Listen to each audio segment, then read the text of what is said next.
Good morning, everyone. Welcome to the second day of TwinBrain Workshop. My name is Miloš Kalc, and I'm with the Science and Research Center Koper, Slovenia. And I'm honored to be here and to present this event. Hope you did well yesterday and learned something new. Today, our speakers will present how we can use a non-invasive technology called high-density electromyography to understand and to study how the nervous system controls muscles even at a motor unit level. Our first speaker, Professor Aleš Holobar from the University of Maribor, Slovenia, will first explain us and show us how we can use the data from this technology and how can we filter it and process it to actually get the information at a motor unit level. Our second speaker after the lunch break, Professor Alessandro del Vecchio from FAU Erlangen-Nuremberg University from Germany, will present how we can use these informations from the motor units and other information that can be extracted from the high-density electromyography to study motor behavior in different patients. And our last speakers will be our industry partners from the company OT Bioelettronica from Torino, and they will present their hardware solution that is capable of detecting and acquiring high-density electromyography. I would like to remind all the participants of the workshop, especially those that are online, that you can post your questions on our YouTube channel, and we'll be more than happy to post them to our speakers. And Aleš Holobar, please, the floor is yours. Thank you, Miloš. Good morning, everyone. Special thanks to Professor Marušić, to all the organizers. It's my pleasure to be here and to talk about the possibilities of extracting individual neural codes from surface high-density electromyograms. I will talk quite a bit. I have quite a bit slides to present. Please take the chance, comment in the YouTube channel, ask the questions. The moderator will take care of that questions, and I will be glad to answer them later on when the time comes. So let us begin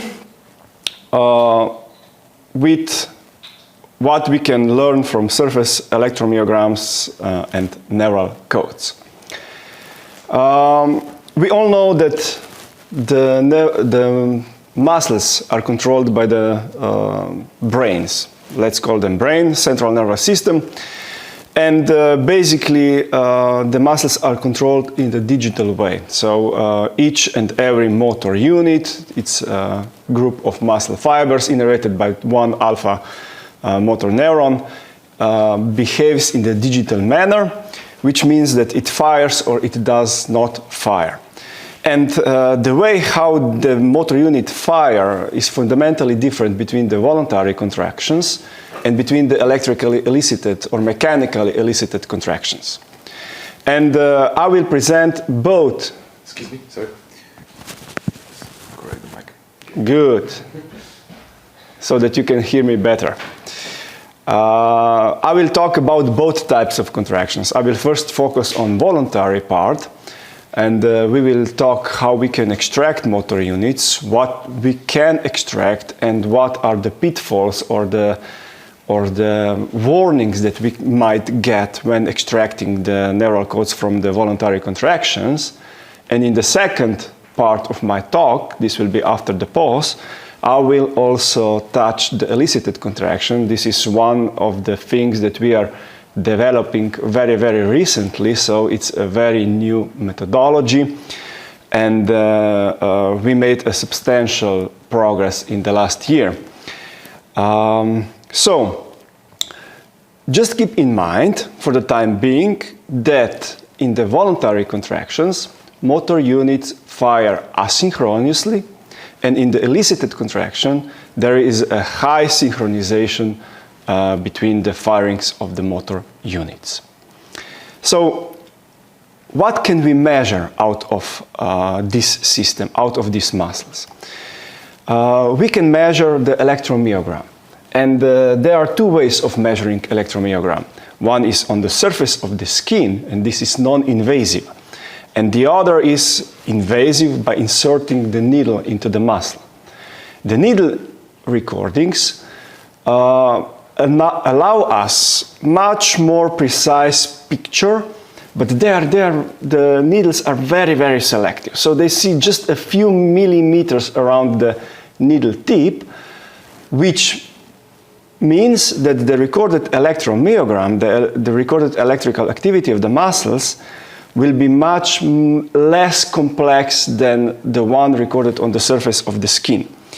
Namely, the surface electrodes need to sample from far away motor units and are therefore much, much less selective than the needle ones.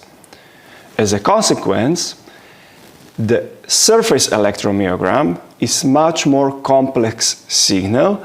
It contains contributions of many, many, many motor units. And if we want to interpret the surface EMG signal, we need to somehow decompose it to the contributions of the individual motor units. In this slide, I present to you how the electromyogram is composed.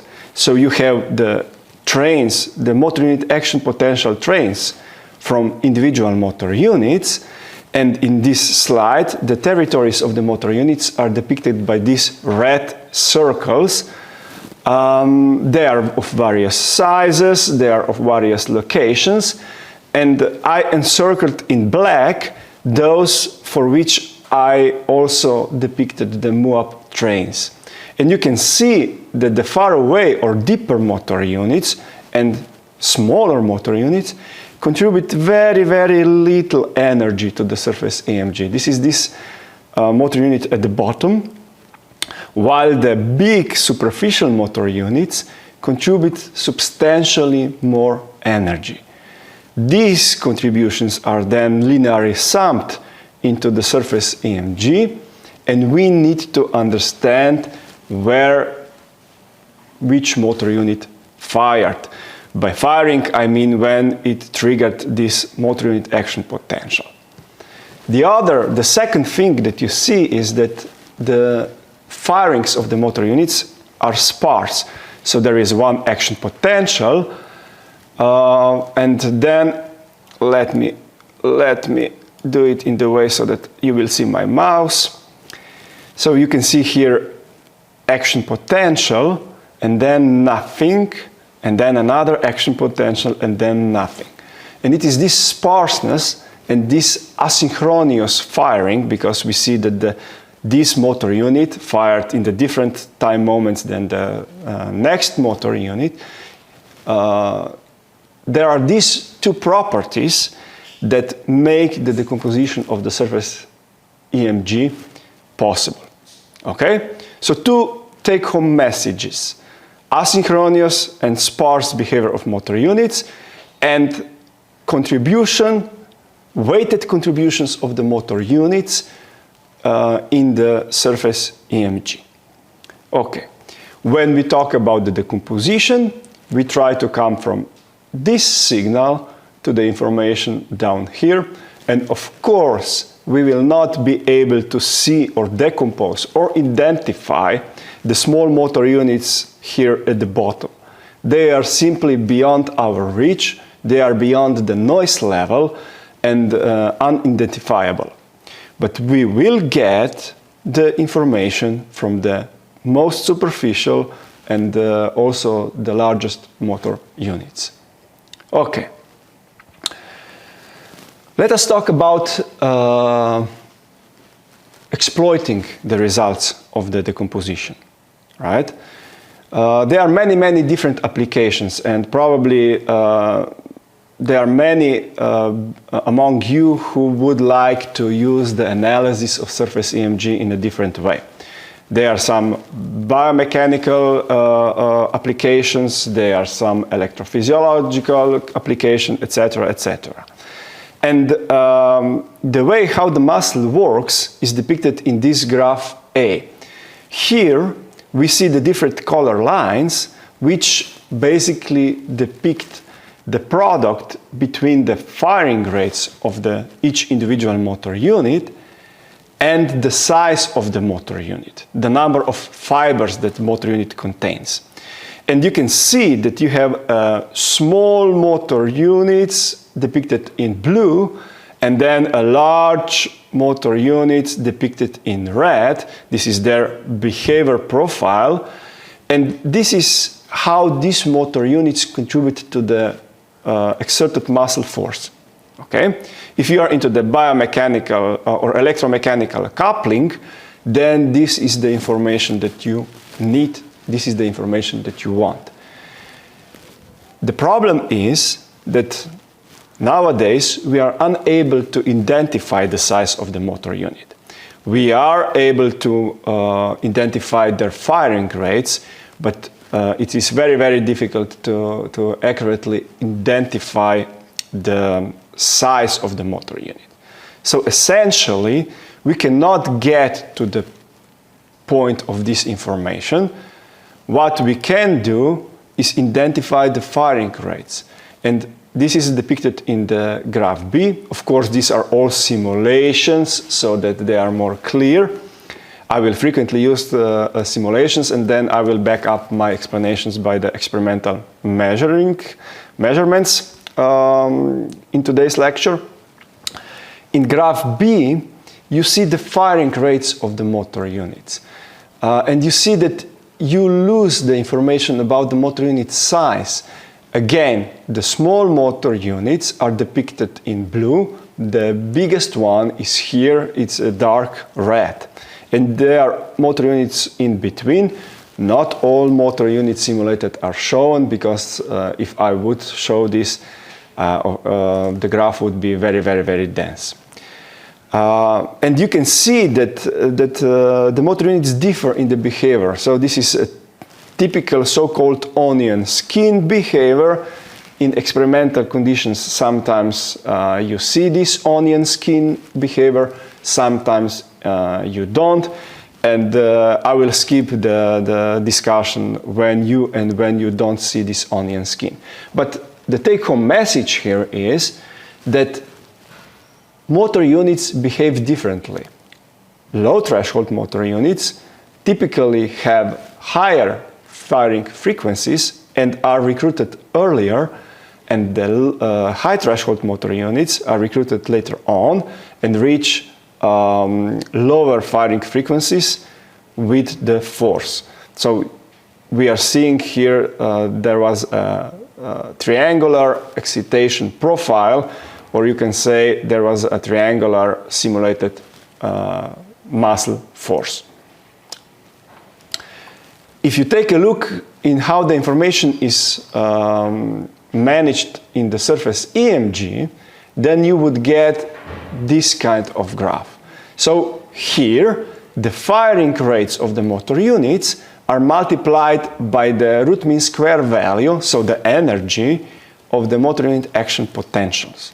And you can see that in surface EMG, the contributions of a very, very few motor units are very, very significantly represented. So you have this motor unit, which is recruited approximately at the beginning, but not right at the beginning, and is probably very, very superficial because it is contributing a significant amount of energy. And then you have two high threshold motor units, and then you have a few contributions from mid-threshold motor units, and that's it. That's it. The majority of energy recorded by surface EMG in a particular channel is represented by a very few motor units. and all the other motor units are hidden here below with relatively low energy. And this explains why the identification of the motor units, when we try to come from the surface EMG down to the individual motor unit, will yield a limited number of motor units. There is another way of seeing this weighting, the difference in the MUAP energies, and this is shown in the graph D, where I show you the MUAP amplitude as a function of the number of fibers, as a function of the motor unit size.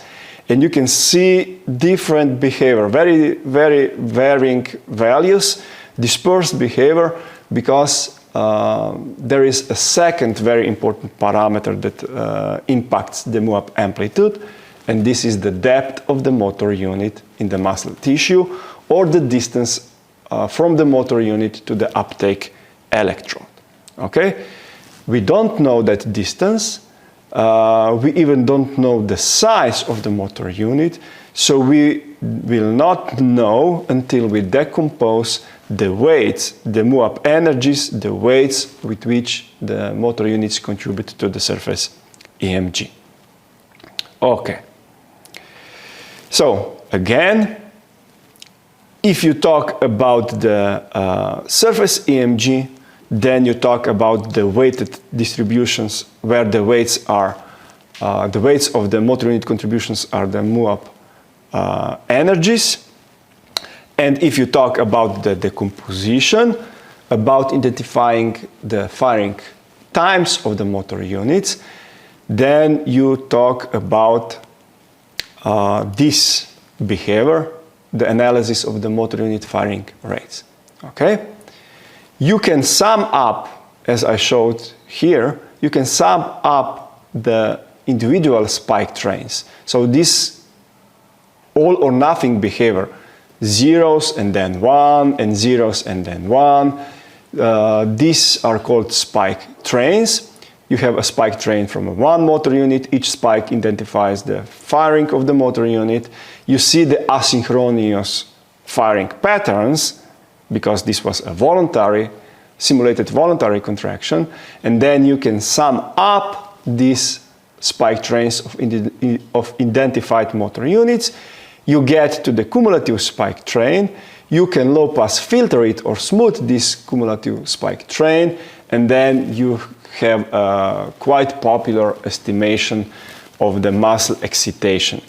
Cumulative spike train is used in many studies available in the literature to infer something about the muscle excitation, common drive, muscle co-activations, muscle synergies lately, and also about the coherence between the, or functional coupling, if you want, coherence between the motor unit pulse, or coherence between the brain activity, motor cortex activity, and the muscles. In my talk later on, I will make use of this cumulative spike train. So it is important for you to remember how this cumulative spike train is formed. Whether or not you filter it, it depends on the application that you are doing. Okay. So, we are studying surface EMG and analysis of surface EMG for 2 decades in our group, even more. And of course, we had some stupid ideas at the beginning. Then we were lucky enough to come up with the solution that it actually works. And basically, this solution was formed on a mathematical principle. We learned, or we found a way how we can mathematically model the mixing process of getting surface EMG from individual contributions of the motor units. And we found a way how to estimate this and then revert this. So we make an inverse mixing model, and then we apply this inverse mixing model to the surface EMG, and we get the spike trains. I know that this sounds quite complicated, at least for those who are not engineers, so I will try to explain it in more plain words. What we are doing, what we are searching for, are so-called motor unit filters. And motor unit filters are a combination of special filters, like single differential, double differential, Laplacian filter, and temporal filters, which are very often used. So you have, I don't know, Butterworth filter, low-pass filter, high-pass filter. So there are temporal filters, there are special filters, and the motor unit filters are a specific combination of both types of filters.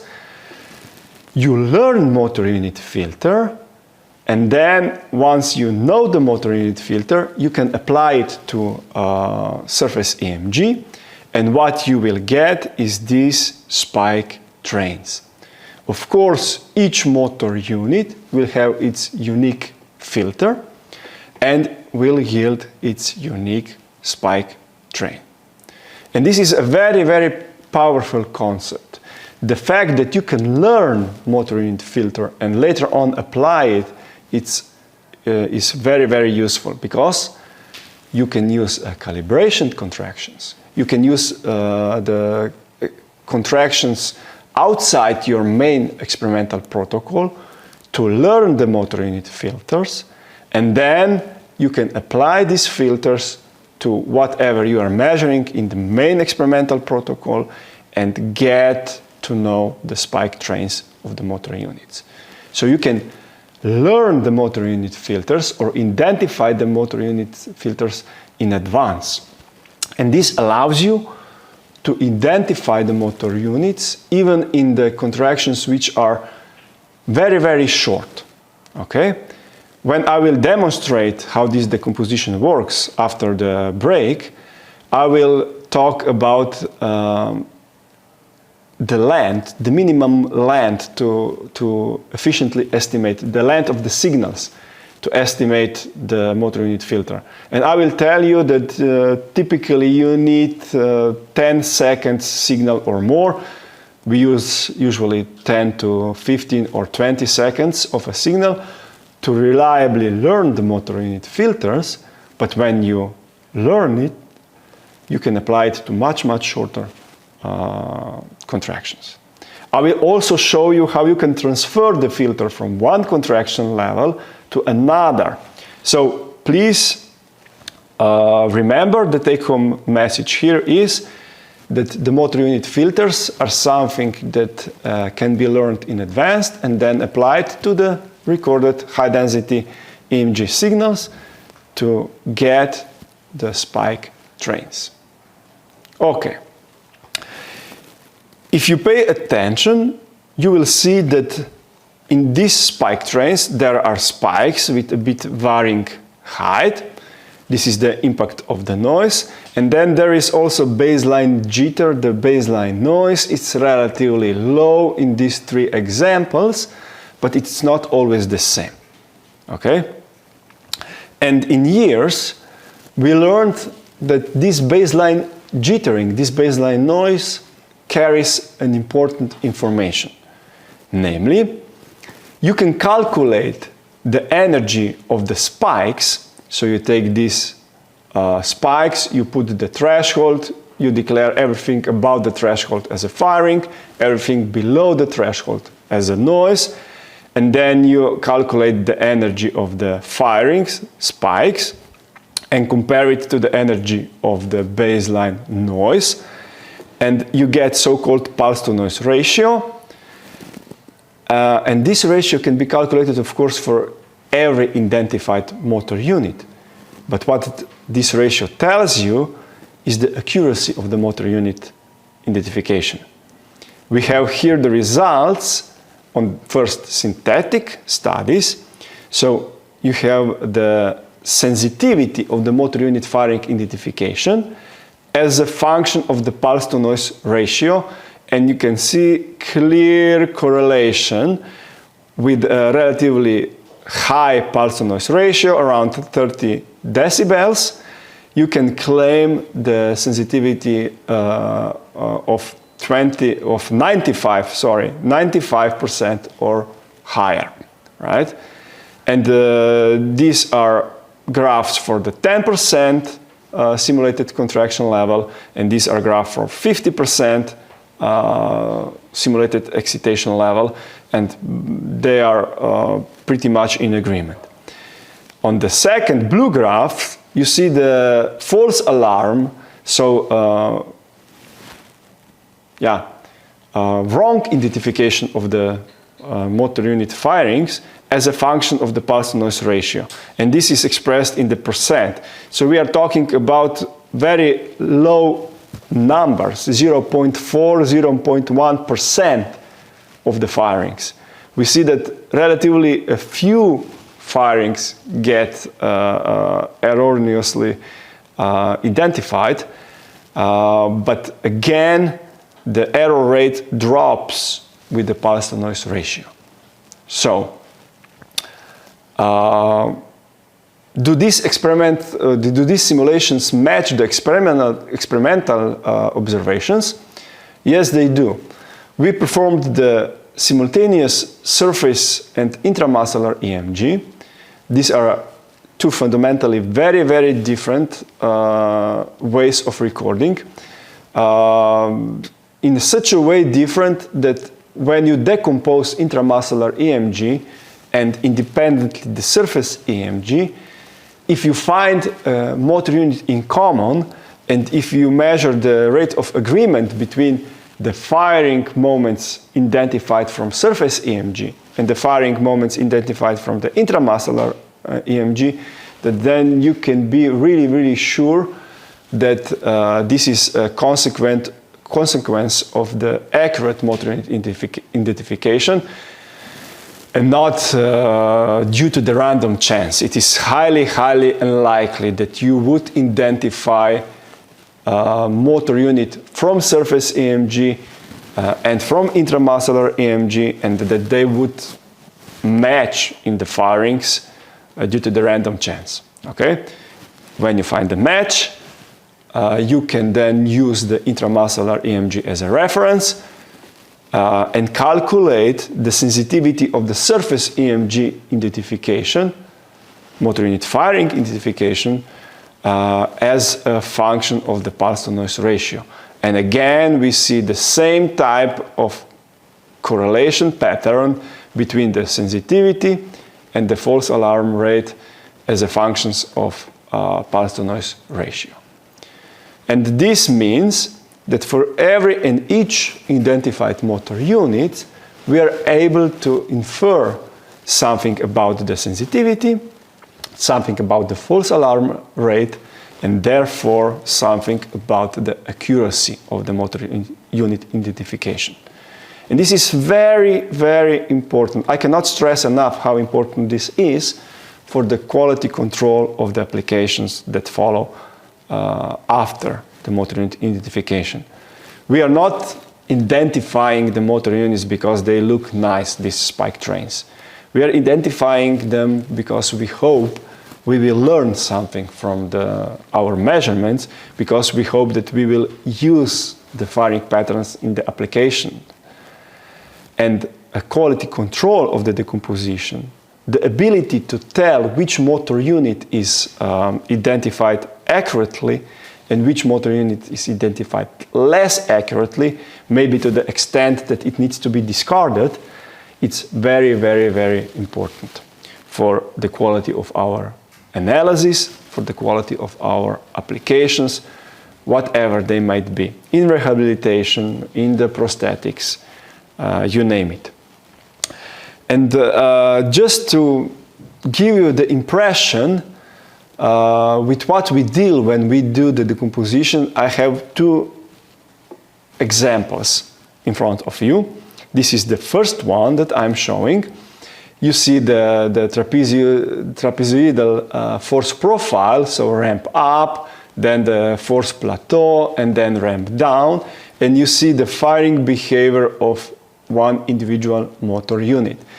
The firings are denoted, depicted by these red circles, and they are identified by segmenting this blue spike train. So the spike train shown in blue here is the raw result or the true result of the computer-based motor unit identification or computer-based decomposition of surface EMG. You then segment these spike trains and circle the segmented spikes with red circles, and you get to this firing pattern. And there is this variability of the firing, which is physiological, and there are some other things happening in the spike train. If you pay the attention to this region that I encircled in red rectangle, so I didn't encircle it, but I indicated it, you will see that there is something going on. The spike train became much denser here than it was at the beginning. And what happened is that another motor unit recruited. So at this very point, there was a recruitment of another motor unit, and this motor unit shared similarities in the MUAP shapes and was therefore reflected in the spike train of this motor unit. It is reflected in the form of the little spikes, which basically increase the noise level. So there was one noise level here, and then the noise level increased in this spike train due to the recruitment of another motor unit. And it was detected by the pulse-to-noise ratio, because the pulse-to-noise ratio, due to this activity here, dropped and was below 28 decibels. Now remember that the limit of accurate identification is around 30 dBs, so 30 decibels. So this means that the pulse-to-noise ratio indicated that for this particular motor unit we have some problems. And it is now our duty, our responsibility, that we go as a human operators and look what is happening here, understand why the pulse-to-noise ratio was a bit lower in this very motor unit, and then make a decision. Since I was able to explain to myself, sorry, wrong button, since I was able to explain to myself what is going on here, I made a decision that I trust the firing pattern of this very motor unit, but I was warned with the pulse-to-noise ratio that something was going on, that something was happening which could cause troubles or problems. Okay? So for this motor unit, pulse-to-noise ratio was relatively low, and coefficient of variation was below 0.3. The physiological range of the coefficient of variation is between 0.1 and 0.2, but you need to measure it in the stationary conditions, not with the changing force profile, because of course with the exerted muscle force, also the firing rate of the identified motor units will increase, and this will cause increase of the coefficient of variation of the interspike interval. Okay, this is example 1, and the title says motor unit merging. Two motor units are merged into one spike train, and low coefficient of variation is not enough. You also need to have relatively high pulse-to-noise ratio. Okay? And this is a second example. This is also example of motor unit merging, but in this case it is a bit artificial example, but by the way, these are the experimental results, so these are real cases. These are not simulations anymore. This is from real muscle. And in this case, you see two very different behaviors of spikes. So you have these high spikes, and then you have low spikes. And it is relatively easy to say, okay, in this spike train, the two motor units are clearly merged together. But if you take a look at the pulse-to-noise ratio, the pulse-to-noise ratio will be higher than 30 decibels. And this, in theory, could mean that the motor unit was identified with accuracy above 95%. But you see a clear pattern of a motor unit merging. There are two motor units. One is with these lower spikes, and one is with these higher spikes. And also the interspike interval are highly variable. Therefore, the coefficient of variation of the interspike interval is way above 0.5. So how come that the pulse-to-noise ratio was higher than 30 decibels? It was because the pulse-to-noise ratio measures the energy of the segmented spikes with respect to the baseline jitter. And what pulse-to-noise ratio is telling you in this example is that these two motor units were very accurately identified against all the other motor units. It is not telling you that individual motor unit was accurately identified.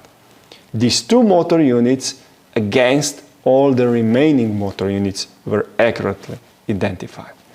So you see, the quality control is very important, but it is a bit tricky to fully understand. You need to have a certain degree of experiences, and when we are offering the consultations on how to decompose surface EMG, we usually spend like 5 to 6 hours explaining all these phenomena to the group of the researchers so that they are capable of performing the decision about the accuracy of the motor unit identification on their own. Okay. If you would like to better understand why this merging happens, then please pay attention to the next slide. Again, we switch to the simulation so that we have a very nice representation of the motor unit territories. So there are 4 different muscles, 4 different contraction levels, simulated 10% contraction level, 30, 50, and 70% contraction level. And then different colors for motor unit territories. The one in gray are there but are not active, and you will see that there are quite a few gray motor units at 10% contraction, and then almost no gray motor unit at 70% contraction because they are all activated. The pink color indicates those that are activated but were not identified by the decomposition. The blue one, the blue color, identifies the territories of the motor units that were identified by the decomposition, and we see that mostly superficial motor units are identified. Bear in mind that you have a skin tissue, you have a subcutaneous fat layer, and then you enter into the muscle volume. So even for these most superficial motor units, you are already relatively far from uptake electrodes, and the reality is that the surface EMG sees about 1.5 to 2 centimeters into the muscle tissue or below the surface of the skin, and nothing more. So the lower part of the muscle will even not be detected by the surface EMG measuring technique. If you want to identify the activity of the motor units that are deeper, you need to insert the needle, and there are techniques being developed, so-called multi-channel needle electromyography, which allow you to use the very same concepts of the motor unit identification for surface EMG and multi-channel needle EMG. I will not talk about the multi-channel needle EMG in today's talk, but just for you to know that they are becoming available, and I'm sure that they will become commercially available in the years to come. What is depicted in the yellow color are the motor units that were merged when identified from the surface EMG. So these two motor units were merged together, these two motor units were merged together, these two motor units and these two motor units. So here you have 4 different examples of motor unit merging. And what you can observe is that those that are merged share approximately the motor unit territory and also the motor unit size. They share even more. They share approximately the conduction velocity, and they share the position of the innervation zone, so the position of the neuromuscular junction. Okay? There are quite a few things to share, to be merged, but it happens, and it is not so rare. The motor unit merging is one of the biggest problems of the motor unit identification, or if we are optimistic, we can claim that the decomposition of the surface EMG always produces the results, but it doesn't go all the time, all the way down to the level of the individual motor units. For some groups of the motor units, their contributions will still be merged in the identified spike trains, and this is something that human operator will have to resolve. Either you sort out which spike goes to what of these two motor units, or you decide to discard the results of this pair of the motor units. It's up to you, depending on what you want to do in your application. Another example of spike train, and the spikes belonging to the one motor unit are encircled in green circles, and those that are believed to be the impact of the motor unit merging are denoted in red. And this is a result of one of my PhD students. He graduated last year, Philip Urch. He developed a technique which tries to solve this automatically for us. This technique works very nicely on some cases and is yet to be tested on many other scenarios. So we are a bit conservative in claiming that it works for each and every muscle. Please understand that we have 640 different muscles in the human body, that we have millions of different types of contractions, and that claiming that something really works takes time. So we are intensively testing all these techniques. We are working towards providing the automatic solutions for this type of challenges, but it simply needs time. We need time, and we need very tight collaboration with the users of these advanced techniques, so that we get report back about the problems, etc., so that we can better understand the problems and we can adapt the solution. It is not anymore the responsibility of each individual researcher or each individual research group. It now became the responsibility of the community to collaborate and work towards solutions that would ease the identification of the motor units. There is one interesting example in this slide also, and this is a disagreement between the Phillips algorithm about the first firing and the expert opinion what the first firing of this motor unit was. So the algorithm is claiming that this was the first firing, the expert is claiming that this was the first firing, and those of you who maybe deal with the delta F methods that are to estimate the persistent inward currents know how important it is to accurately estimate the first firing. And now we could go and discuss who was right, and at the end of the day it comes to the decision.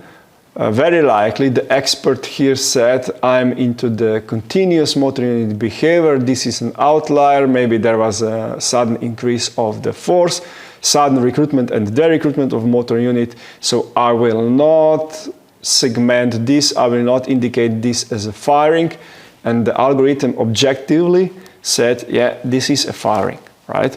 So it is also, what I'm trying to say is that the editing, the segmenting of these spike trains probably comes with a strategy of how these results will be used. And the experts simply said, no, I will ignore these outliers because I don't want to deal with them later on. Okay, and if you did everything okay, if you inspected all these spike trains and edited them, after the break I will do this live demonstration of the editing so that you will get the impression how you can do that. After you have done this, if you are lucky, you see a relatively large number of motor units. You can sort them according to the recruitment threshold or the time of the first firing. You can color them in different colors, and each vertical bar on this slide indicates the motor unit firing. This is from the gastrocnemius medialis at 30% MSE contraction. I am not showing you a force profile. I will show it later on, just in the next slide. But this is basically a fundament for so-called population coding. Now you can observe how the motor units behave, what is their recruitment pattern, what is their de-recruitment pattern. You can do the delta F analysis, etc., etc. And you can even smooth their firing rates. We now switched to another representation. Again, each line is individual motor unit. They are colored in different colors. But now we are depicting the smoothed discharge rates of the motor units. And you can observe the oscillations that these motor units have in common. And if you observe these common oscillations, then you can start talking about the common drive. You will observe the oscillations also in the force, but there is always a but. So there is a population coding, and there are common oscillations of the firing rates of the motor unit, and you can see how different motor units recruit and de-recruit, but the gastrocnemius is not the only muscle impacting the ankle joint. You have gastrocnemius medialis, you have gastrocnemius lateralis, you have soleus muscle, so these three are triceps surae muscles, and then you have the antagonist. And in this slide, I show you the behavior of all four muscles during the plantar flexion. Mostly the gastrocnemius muscle and the soleus are active, but you see, since this was probably due to the fact that this was a trapezoidal force profile, you see that also the antagonistic muscle, tibialis, was activated. And you can observe the force profile. It's the same force profile in all four graphs in the same row. You can see that there is a trapezoidal force profile, but the activation of the muscles is largely different. In this example, you see the gastrocnemic muscles, so both medialis and lateralis, are activated very, very rapidly at the beginning of the contraction, and then they slowly give up while the soleus is taking over, and soleus is responsible for maintaining this plateau in the force, in the recorded force. So there is a strong interaction between the GM, GL, and SO muscle. Okay? Of course, you can measure only the exerted force, but this measured force comes from the contributions of these three muscles, and usually of some muscles that you can even not record from the surface of the skin. So when you are comparing the oscillations of the identified firing rates with the oscillations in the force, you need to take into account that the force is contributed by several muscles, and it is never enough to observe the behavior of individual muscle. The days when we analyzed the individual muscles are over. Now we need to go to the level of the different muscles, and we need to try to understand the interactions between these different muscles. I often call them muscle sociology, or how the muscles talk to each other. In the second row and in the third row, you have the same four muscles, but in the second and the third trial, and you can observe the differences between the muscle activations in the three different repetitions of the same contraction. Of course, the force profile is a bit different. The person was not able to perform the measurement, the muscle activations in the very same way in all these three different contractions. And you can study now the repeatability of the muscle activation and the firing rate profiles in different repetitions. And to ease this repeatability analysis, you can come and analyze the behavior of the cumulative spike train. So again, you sum up the spike trains of the identified motor units from individual muscle, you get the cumulative spike train, and then you see one line, one excitation for each and every muscle. Okay? I believe Alessandro, that will talk after me, will tell you whether it makes sense to just sum up the spike trains from the individual muscle, or you need to do a bit of function and clustering before you do this summation. So I will not invade too much into the Alessandro's talk. Let us, for the time being, assume that you can simply sum up the motor units active in individual muscle, and you come up with this cumulative spike train. You smooth the cumulative spike train, and you get this kind of representation. You see a quick activation of the gastrocnemius medialis, a quick activation of gastrocnemius lateralis, and then later on, when it comes to the stabilization, soleus and even the tibialis get more and more activated. And you can calculate the correlation of coefficient between pairs of these lines. So if you calculate the coefficient of correlation between the tibialis and, let's say, soleus, between these two lines, you get something like 0.93. And if you calculate it between the tibialis, so the blue line, and the, red line, so this is gastrocnemius medialis, then you get 0.55. And you come up with this correlation matrix, which tells you which muscles are more correlated in the activation pattern and which muscles are less correlated in the activation pattern. And if you do this analysis for the different trials, you see that, yeah, for this person, it was pretty much repeatable pattern. So tibialis and soleus were always co-activated, while both gastrocnemi were also co-activated consistently. And this title here says before, and it means before the intervention. And in this very experimental protocol, the intervention was bed rest. So the subjects were measured before the bed rest and after the bed rest. And this is the same person after the bed rest.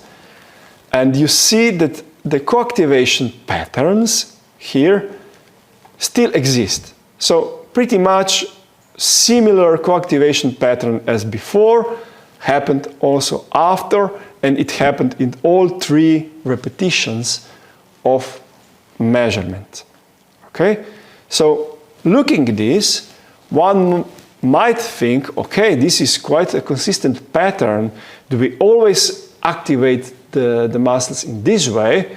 And there are studies showing that we have so-called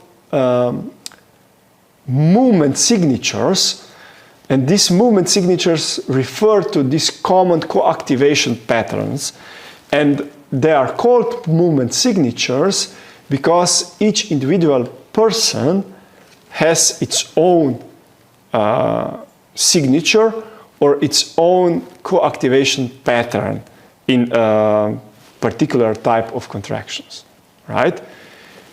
We learn it from the time that we are born, from the time that we practice our movements. We learn these co-activation patterns, and the big question now is how consistent they are across different types of movement, how plastic they are, can we change them, how much effort does it take to change them, etc., etc. So this is very, very relative for rehabilitation. This is very relative for the sports scientists.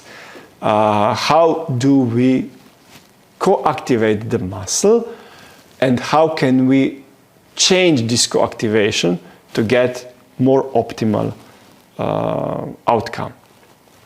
And if I go and show you these correlation matrices for many different subjects and for many different contractions, and I will use only the color coding here, so the yellow is high correlation coefficient, and the blue one is a low value of correlation coefficient, then you see this kind of representation, and you see that, yeah, in some of the subjects, the co-activations were remarkably consistent, but in other, they were not. So there is quite a bit of variability in how we co-activate the muscles. Variability across different persons, so O stands here for the older subjects. We have 8 older subjects, and Y stands here for young subjects. And you can observe the variability across the subjects, and you can observe the variability across the different repetitions before the bed rest and after the bed rest for 2 different contraction levels. Okay? There is quite a lot of variability. Therefore, the statistical analysis, like the one shown in this slide, are under question. If we have so different behaviors between different persons, can we really go and report the group statistics? Yeah, there are significant increases if you compare old to young in the smooth discharge rates of the motor units, but each individual will react to the bed rest or whatever intervention in its own individual way. And if you go and observe each individual person, how they react, you will see that some of them increase the activity of the, let's say, tibialis anterior muscle, and the others will decrease it. So it is not the behavior of the individual muscle that needs to be identified, it is the behavior of the all muscles, or at least those muscles that can be analyzed. We need to analyze them together. Individual analysis can be really, really misleading. So the take-home message of this part of my talk is there is a sociology, there is an interaction between the muscles that is unique for each and every person, and therefore, before you do the group statistics across different persons, you need to understand how each individual person reacted to the intervention that you are studying. Okay. Let me spend the last 20 minutes before I give the floor for, open up the floor for the questions to talk about the transfer of the motor unit filters. Remember, the motor unit filter is something that you can learn on one contraction, and then you can transfer it to another contraction. And you have an example of this motor unit filter transfer from contraction at 40% of MVC contraction to the 70% of the MVC contraction. This is experimental data. And 17 different motor units were identified from this contraction.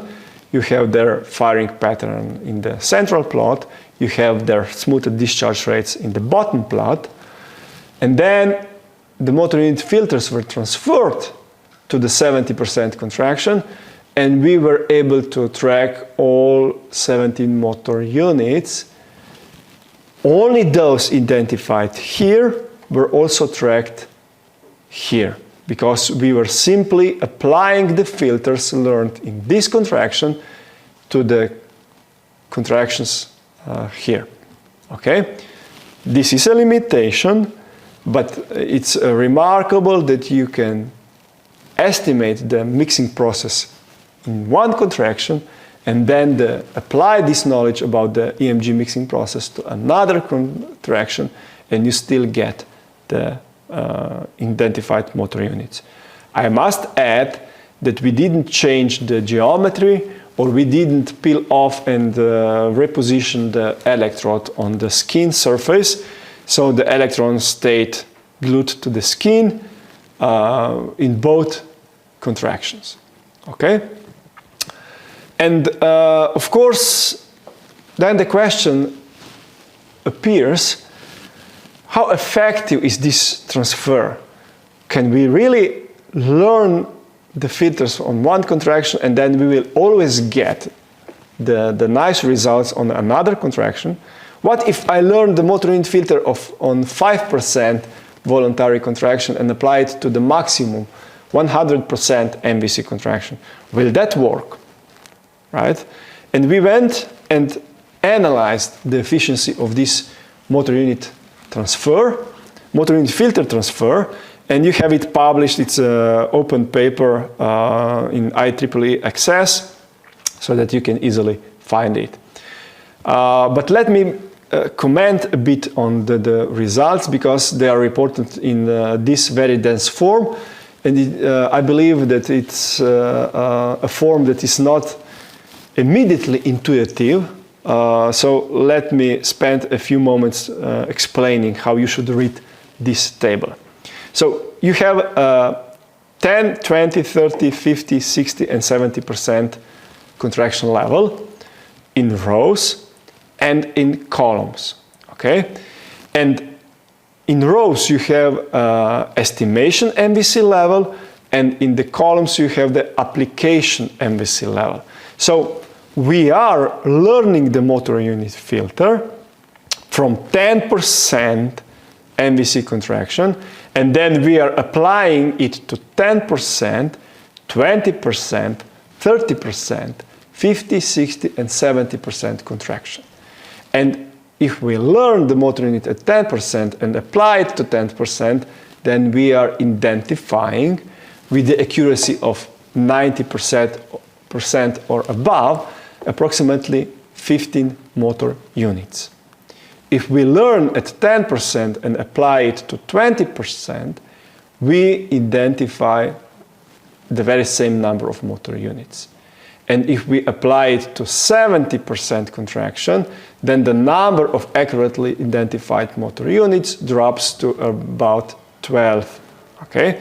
These are synthetic signals, and what this matrix tells us that in the synthetic cases we are pretty much capable of tracking the motor units across different contraction levels. There is a slight dropout, but this is normal because at 70% contraction you have many more motor units active, and therefore the complexity of signal is much higher than at 10%.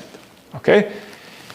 For 20% learning phase, you have like 10 motor units identified here, and then you can pretty much track these motor units across different contraction levels. And so on for different contraction levels. And of course, due to the fact that the motor units are recruited with the muscle excitation, you see that for example, out of 8 motor units identified at 70% MVC contraction, only half of a motor unit, speaking statistically, because these are simulations across 10 simulations, these are averages across 10 simulation runs, if I remember correctly, only a half of a motor unit is also identified or was active at 10%. In a way, this tells us that the decomposition is biased towards big motor units. Out of 8 identified, only half of the motor unit was active during a low contraction level. Mostly high threshold motor units were identified. Only 6 of them were active at 60%, only 4 of them were active at 50%, etc., etc., etc. So I hope now you are in a better position to read this table, and it's quite informative table because it tells us how biased the decomposition is towards different motor units in the sense of the recruitment threshold, and it tells you also about the efficiency of the motor unit filter transfer or the efficiency of the motor unit tracking. Okay? Of course, these are simulated signals, and you will say, what about the, before going to the experimental conditions, a third take-home message: if I would go and try to identify the motor units that were active at 10% by just decomposing the signals at 20%, then I would get 3.6 motor units. So this is without the motor unit filter transfer. This is direct decomposition of 20%. At 20%, only 3.6 motor units were identified, such motor units that were also active at the lower contraction level.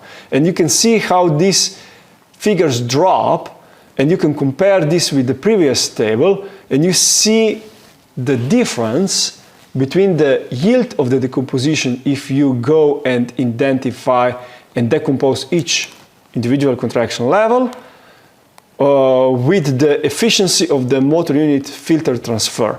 You can identify much more motor units if you use the motor unit transfer technology. Okay? And now we go to the experimental signals. So I will very briefly show you the results of a few experimental measurements. First, there is a first dorsal interosseous muscle, and you can see that the tracking of the motor units is significantly less efficient than in the case of the simulated signals. So this was the efficiency of the simulated signals. We could track the motor units all the way from low to the high contraction level, and in the first dorsal interosseous muscle, this efficiency of tracking drops with the contraction level. So we are still able to track to the next and the one after the next contraction level, if we go down the contraction levels, but we cannot we drop many motor units if we want to track them from a very low to a very high contraction level. You have this in the publication, you will have this on the slides. So I will jump to the tibialis anterior muscle, and we see that the motor unit tracking efficiency is even lower with the tibialis anterior muscle, and it goes even lower with the biceps brachii muscle. There is maybe not so intuitive phenomenon which comes with the decomposition. More complex the anatomy of the muscle is, more different the MUAP shapes of the individual motor units are, the easier it is to discriminate between them, more motor units you will identify from surface EMG. And biceps brachii is a fusiform muscle. It has a parallel fibers. It has a pretty much closely located innervation zones, so neuromuscular junctions, and this makes the MUAP shapes very similar to each other. Therefore, biceps brachii is simple from the architectural viewpoint and therefore difficult for the identification of the individual motor units. So the motor unit tracking is problematic in the biceps brachii muscle. And you can generalize these take-home messages to the different types of the muscle architectures. Okay? Okay. I have 10 minutes left before we open up the floor for the questions. Then we will do the break and I will continue with the slides where we stopped. The very last part of my talk will be a practical demonstration of how you can decompose and how the decomposition and the editing and the filter transfer works in the MATLAB. I will do the live demonstrations on the experimental signals in the MATLAB environment. So let us switch to the corticomuscular coupling. Professor Marušić asked me to talk a bit about this. And before I come to the corticomuscular coupling, I would like to use these 10 minutes to discuss different types of motor unit behavior. You see 5 different cases of the identification of the motor unit firing. In healthy individual, this is the upmost plot. Then in the child with the cerebral palsy, then in the subject suffering from stroke, a patient suffering from the essential tremor, and then a patient who 6 months before the measurements underwent the targeted muscle reinnervation, so the nerve implantation and the reinnervation of a muscle. And you can see with the naked eye that the behaviors of the motor units differ substantially. So in the individual subject, you have this regular firing behavior, and then in the cerebral palsy, there is a lot of irregularities. Another type of irregularities happens in the stroke pathology. In the essential tremor, you have the synchronizations of the motor units, so you have these bursts of activity. And in the targeted muscle reinnervation, this was again 6 months after the reinnervation, after the surgery.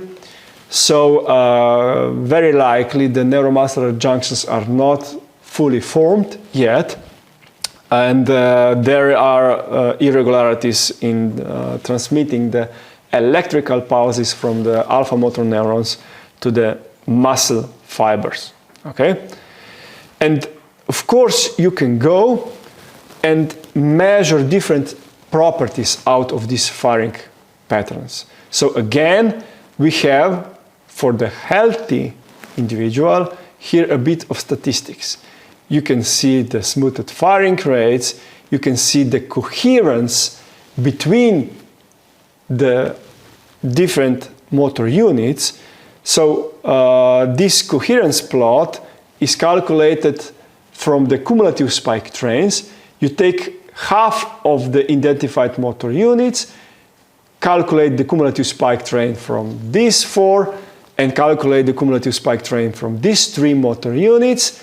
Then you calculate the coherence, which is a measure of coupling in the frequency between these 2 cumulative spike trains. You get the rate of agreement for different frequencies, and then you go back and calculate the cumulative spike trains in another way. So you take this one and these 3 and calculate 1, and then you take this central part and calculate the cumulative spike number 2, and then you repeat the coherence analysis, and you have another line, and then you do this random permutation of the motor units in 2 different cumulative spike trains as many times as you want, and you get different results, and you can do the average value, and the average coherence value is shown this here in blue. And you can see that there is increased coherence around the beta band, and there is increased coherence on the frequencies which go with the mechanical behavior of a muscle. So low frequencies, or in this case even a bit higher. And then you can calculate the coefficient of variation of the interspike interval for each and every identified motor unit, and you can also calculate the pairwise motor unit synchronization. I will not go into the details how you can calculate this, but it was published, and you can, those who are interested into this, either contact me or find it on your own the publications that deal with this pairwise motor unit identification. And this is how the healthy individual looks from the perspective of these statistics. And this is a patient after stroke. So we see a completely different coherence pattern between the motor unit behaviors. We see the increase in the coefficient of variation of the interspike interval. We see the increase in the pairwise motor unit synchronization. Okay? Compare this to the healthy individual. There is a significant increase in pathology of these physiological measures. And then if you go to the essential tremor patient, you will see a big synchronization at the basic tremor frequency and its higher harmonics. You will see even higher coefficient of variation. You will see a really high motor unit synchronization, and these are, in essence, the physiological parameters that you can extract from the identification of the motor units. It is up to you to select which physiological parameter you will use, but typically we deal with the firing rates because we understand them. We deal the coherence analysis because we understand them, coefficient of variation of interspike interval and synchronization. So these are physiological parameters that are relatively easy to understand, and for this reason we like them. Okay? Even if you're not engineer, if you are a user and you intend to use the identification of the motor units, I highly suggest you that you learn about the coherence, about the coefficient of variation, and about the motor unit synchronization measures. Okay. I think we will close or stop here, because I have like 1.5 minutes left for the lecture, and the next topic that I will enter into will take us a bit more time. So I would open up the floor for the questions, and the word is yours. Thank you, Aleš, for your great presentation, or at least the first part. So I was interested in this, as you call it, muscle sociology. Mm-hmm. So, and I was interested because there were rather short contractions. And it seems that the let's say the interplay between the gastrocnemius and the soleus were quite reliable, in the sense that in 3 contractions was always the same, or really, really similar in this, at least in this individual. So, and also the contraction, if I am not mistaken, was 30% only. So do we have this threshold when, let's say, the soleus become the predominant muscle? It's reliable within a subject or also between subjects? It's something that we can say that this is a threshold and there is a motor behavior, or is maybe also fatigue or coming in this equation? Yeah. There are many things coming into this equation. That's why I'm pushing all of us to go and start studying this sociology. Simply said, we still do not understand it completely. We do not know at which experiments, at which movements they will co-activate. We don't know how variable this co-activation pattern is. Alessandro, after me, will probably show also that there is quite a bit of variability of the motor unit behavior within the muscle. So we are now starting to talk about the co-activations between the muscles, but more precisely, Alessandro will explain it better, we are talking about the co-activations of the functional groups of the motor unit, where the motor units that go together functionally are not necessarily located in the same muscle. So they can be functional groups that span across 2 muscles, or they can be muscle compartments that have different functions. Okay, you have one compartment in one muscle and the second compartment in the same muscle, and they function differently. So the way how the central nervous system basically controls the motor unit pulse and what goes functionally together in what experimental setup, this is a completely open question.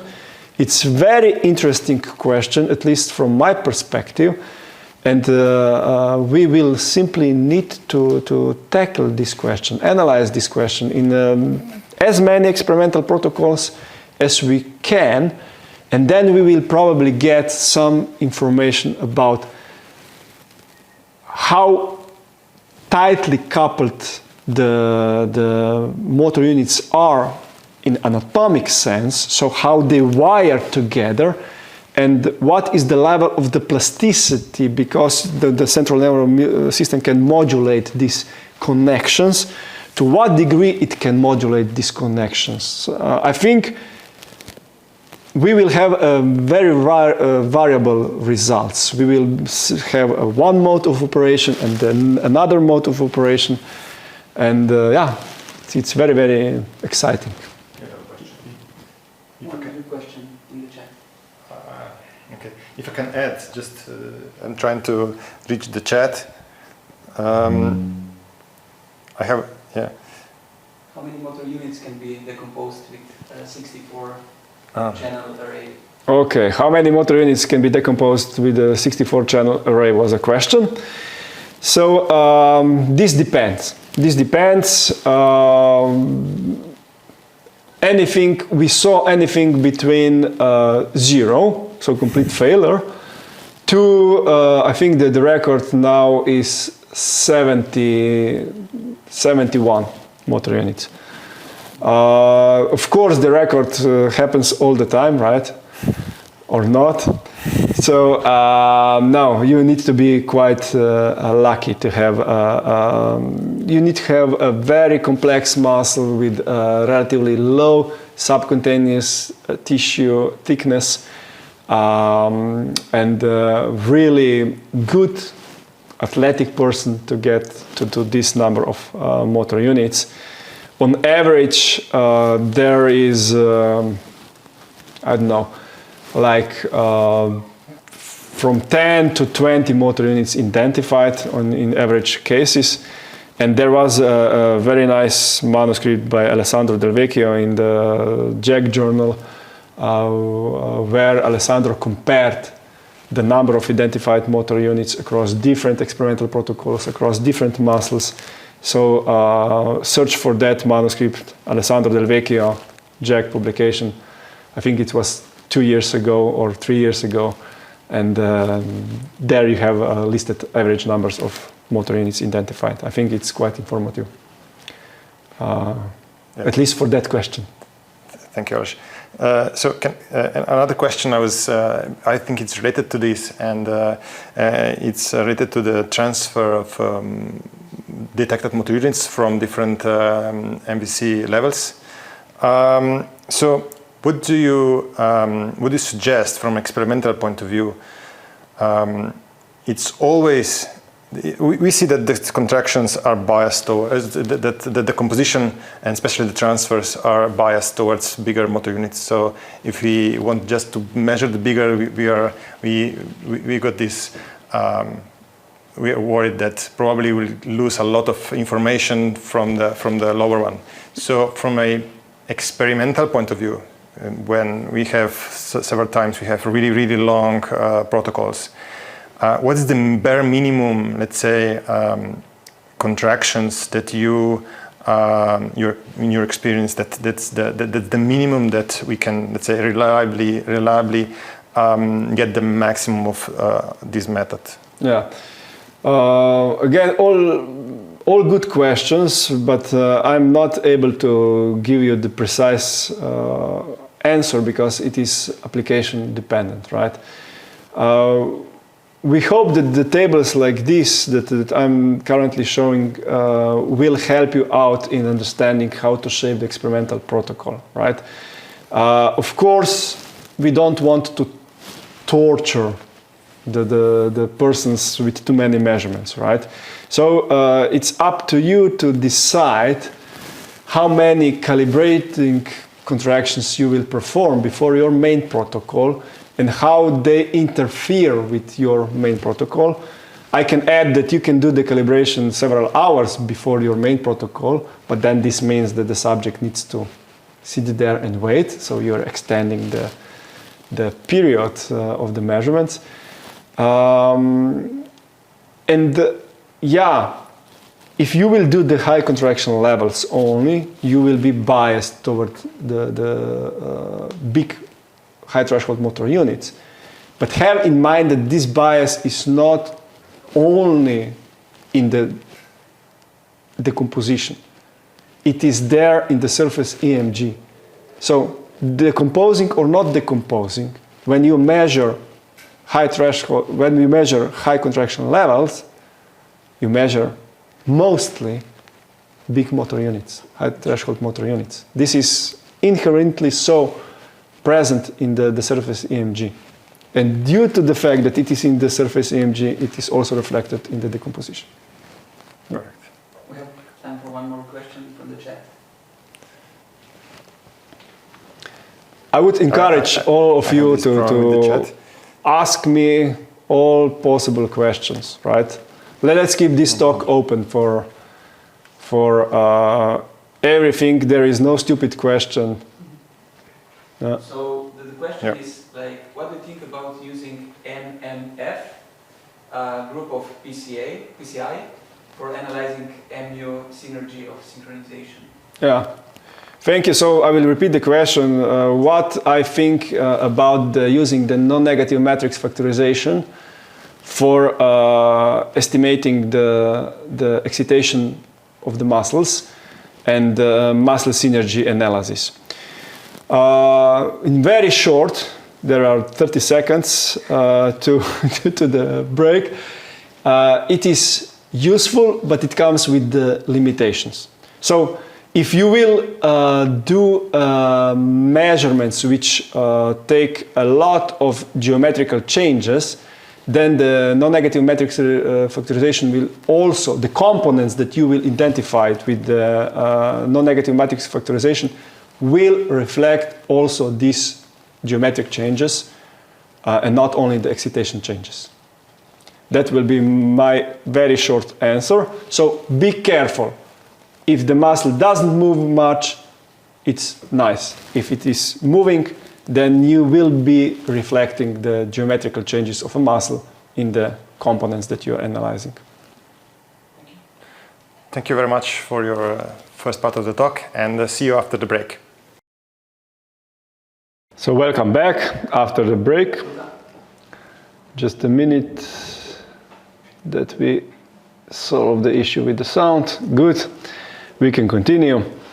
So in the second part of my talk, I will show you a few applications. So what we can do with the decomposition, right? I will a bit speed up the tempo of my talking, but it will be about applications mostly. And the first application is pathological tremor. And you can see on this slide the illustration how the signals were recorded. So from the wrist extensors and flexors, then we decomposed these flexors and extensors into the individual motor units, and we calculated the cumulative spike train down there. And we saw the bursting activity of the motor units. So in this slide you see these dots indicating the individual motor unit firings. You have the burst activity of the wrist extensors. You have the burst activity of the wrist flexors. They are out of phase. And this tells us about the projections, what comes from the central nervous system and what comes via the afferent feedback. So we showed in one of our publications that if they are out of phase, then one of them is receiving the input from the afferent feedback connections. And you can measure the inertial data, so the accelerations of the wrist. You can analyze these activities in the frequency domain, and then what you will typically see is the basic tremor frequency, which was around 6 Hz in this very case, and the first higher harmonic.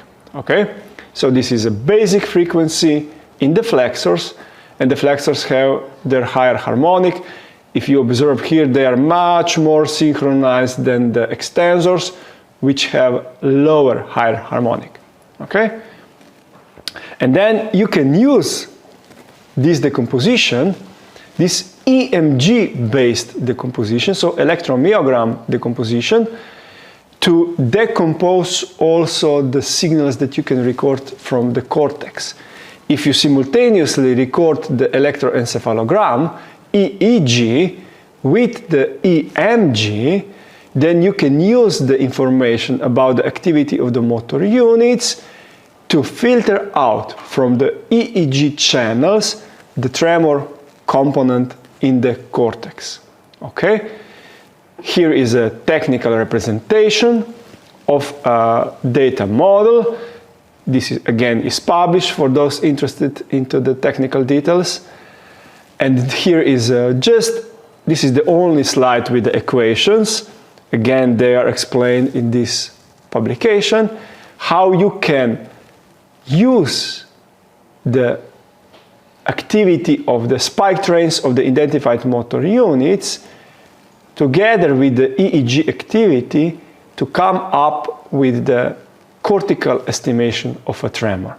And if you do this in a different mathematical ways, you get this result.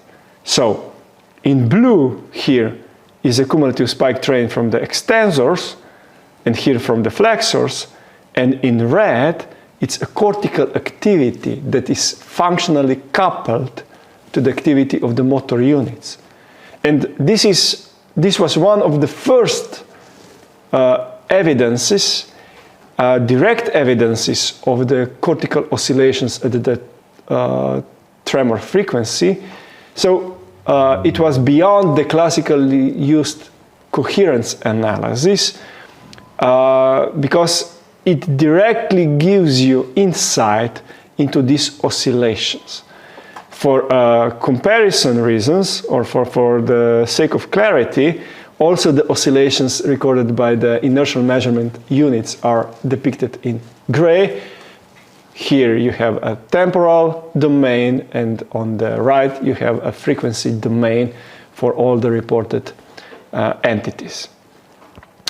And here is a time frequency plot of the tremor component extracted from the EEG by the use of the EMG decomposition and the tremor component present in the cumulative spike train and of the flexors and in the inertial data measured from wrist oscillations. And you can compare when was tremor present and how was the strength of the tremor distributed differently in time in different entities. So in brain, in a muscle, and in mechanical oscillations of a muscle. These are the kind of the things that you can extract when you know how to use the results of the decomposition, right? And if you go and analyze the coherence between the extracted component from EEG and the neural drive to the muscle, so the excitation of the muscle, then you typically get this plot. So this is a coherence around 6 Hertz or so. The both components were significantly correlated. This is just the spectral image of the excitation, so the cumulative drive. And for comparison reasons, you have here the coherence between the cumulative spike train and individual EEG electrode. And you will see that on the individual electrode, none of the coherence is significant, while if you extract the tremor component in this advanced data model, you get the significant coherence, okay? And the statistical data across several patients, ET, so essential tremor patients, and Parkinsonian disease patients are gathered in this plot, and you can see that by this advanced processing of the EEG signals, which is based on the EMG analysis, you can get a significantly higher coherences no matter what muscle, no matter what pathology, which type of pathological tremor you are dealing with. Okay? And you can compare this coherence to the classically used EEG-EMG coherence, and you can see the significant difference between these coherences. So the extracted component from the EEG is much more functionally coupled to the activity of the muscle. The same thing all over again here for the Parkinsonian disease patients, extracted component by advanced analysis and classical coherence between the C1 and the EMG shown here. And if you go and start studying the differences between the Parkinsonian and the essential tremor patients, then you can also see that they differ in the power of their basic frequency and their higher harmonic. So the differences between the ET and PD patients are statistically significant. And we showed in one of our publications how this can be exploited for the improving the diagnosis of a patient. For those that that do not know, ET and PD patients are frequently misdiagnosed. They are mixed, and they are always a dilemma how to set the correct diagnosis. So this is an important open question for our community. The next topic that I will present are the motor unit behavior in the dynamic contractions. And since I was in this workshop also last year, those who were present will remember that I already told you last year that we are able to track the changes of the MUAP shapes in the dynamic conditions. First of all, in the dynamic conditions, the muscle geometry changes. And with the changes in the muscle geometry, the distances between the motor unit and the uptake electrode change. And due to that change, the MUAP shape, the motor unit action potential shapes change. Okay? And in this slide, you have for 5 motor units depicted the change that happens during the shortening of the biceps brachii muscle.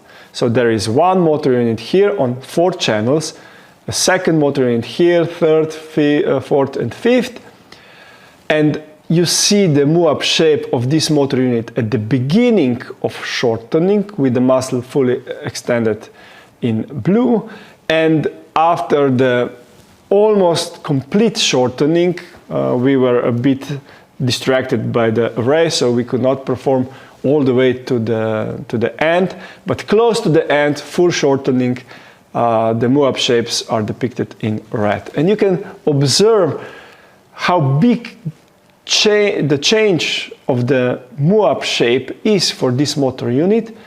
And this goes also with the question that was asked before the break. I told you that you will have the geometrical changes of a muscle reflected in the components, and you can now see on the level of the individual motor units how big these changes could be, right? And already last year I told you that we can exploit the repeated measurements to identify the motor units in the dynamic muscle contractions. For example, in cycling, the movement is highly repeatable. It's cyclostationary. It goes in cycles. And this cyclostationarity is also reflected in the EMG signals that you can record from various muscles. And then you can exploit this cyclostationarity in a sense that, yeah, the MUAP shapes will change, but they will change in cycles. They will go from the blue to red, and from the red back to blue, and from the blue to red, and from the red back to blue. It will come in cycles, under condition that the task is not highly fatiguing. And this can be exploited to gather the statistical power needed for the motor unit identification and identify the firing rates during this cyclic activity. So these are the results of the decomposition, the motor unit identification in the type of the movement that I just show you on a video, right? But the problem in reality is that these movements are not strictly cyclostationary, and that, for example, when fatigue starts to appearing, it is gradually changing the MUAP shapes. I don't have the same representation of the MUAP shape change due to the fatigue, but please believe me that it is on the approximately same scale. So I could even say that for this first motor unit, the red one would be non-fatigued and the blue one would be a fatigued motor unit. This is the extent of the MUAP change due to the fatigue. And fatigue is not cyclostationary. It is happening, it is kicking in, and you cannot go back. Yeah, you can recover from the fatigue, but probably you don't want to have the subject wired for several hours and then repeat the measurement, etc. on. So the point that I'm making is that not all the contractions are cyclic, nor all the contractions are cyclostationary, and the technique which was called cyclostationary decomposition technique is not always appropriate one for analysis of the dynamic surface EMG. And we are tackling this problem. One of my PhD students, Matej Kramberger, is working on that. He already published his manuscript where he described his work.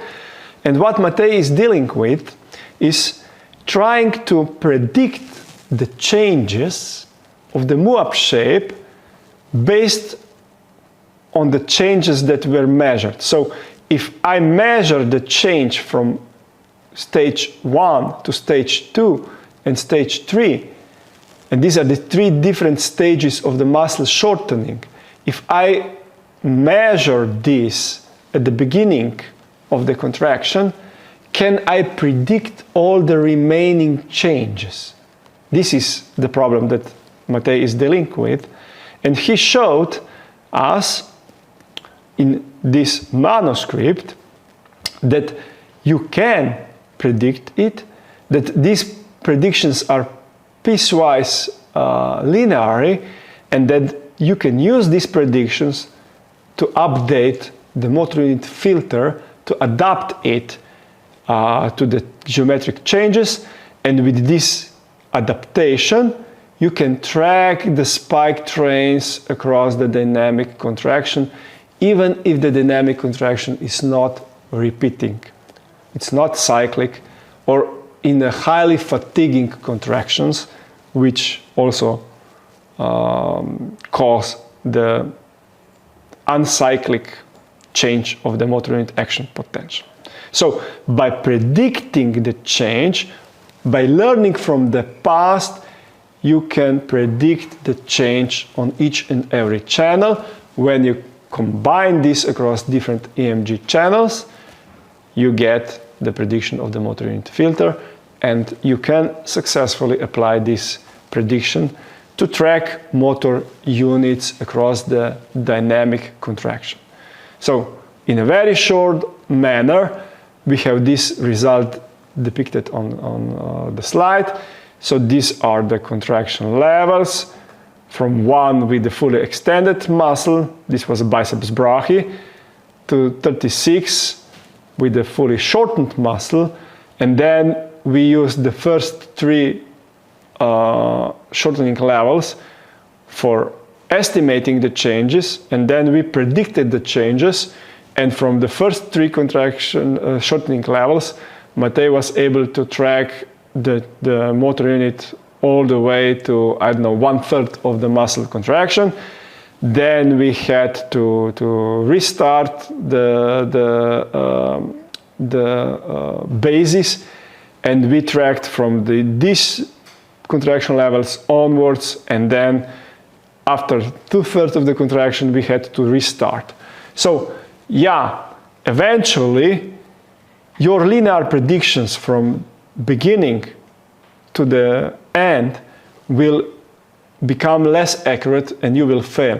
But you can use the next estimated things to refine your tracking, okay? Basically this graph tells you how far into the future you can see if you start with the predictions from certain shortening level, okay? Here are a few more results, comparison of the Matej's technique which is based on the Kalman filter prediction of the motor unit action potential changes.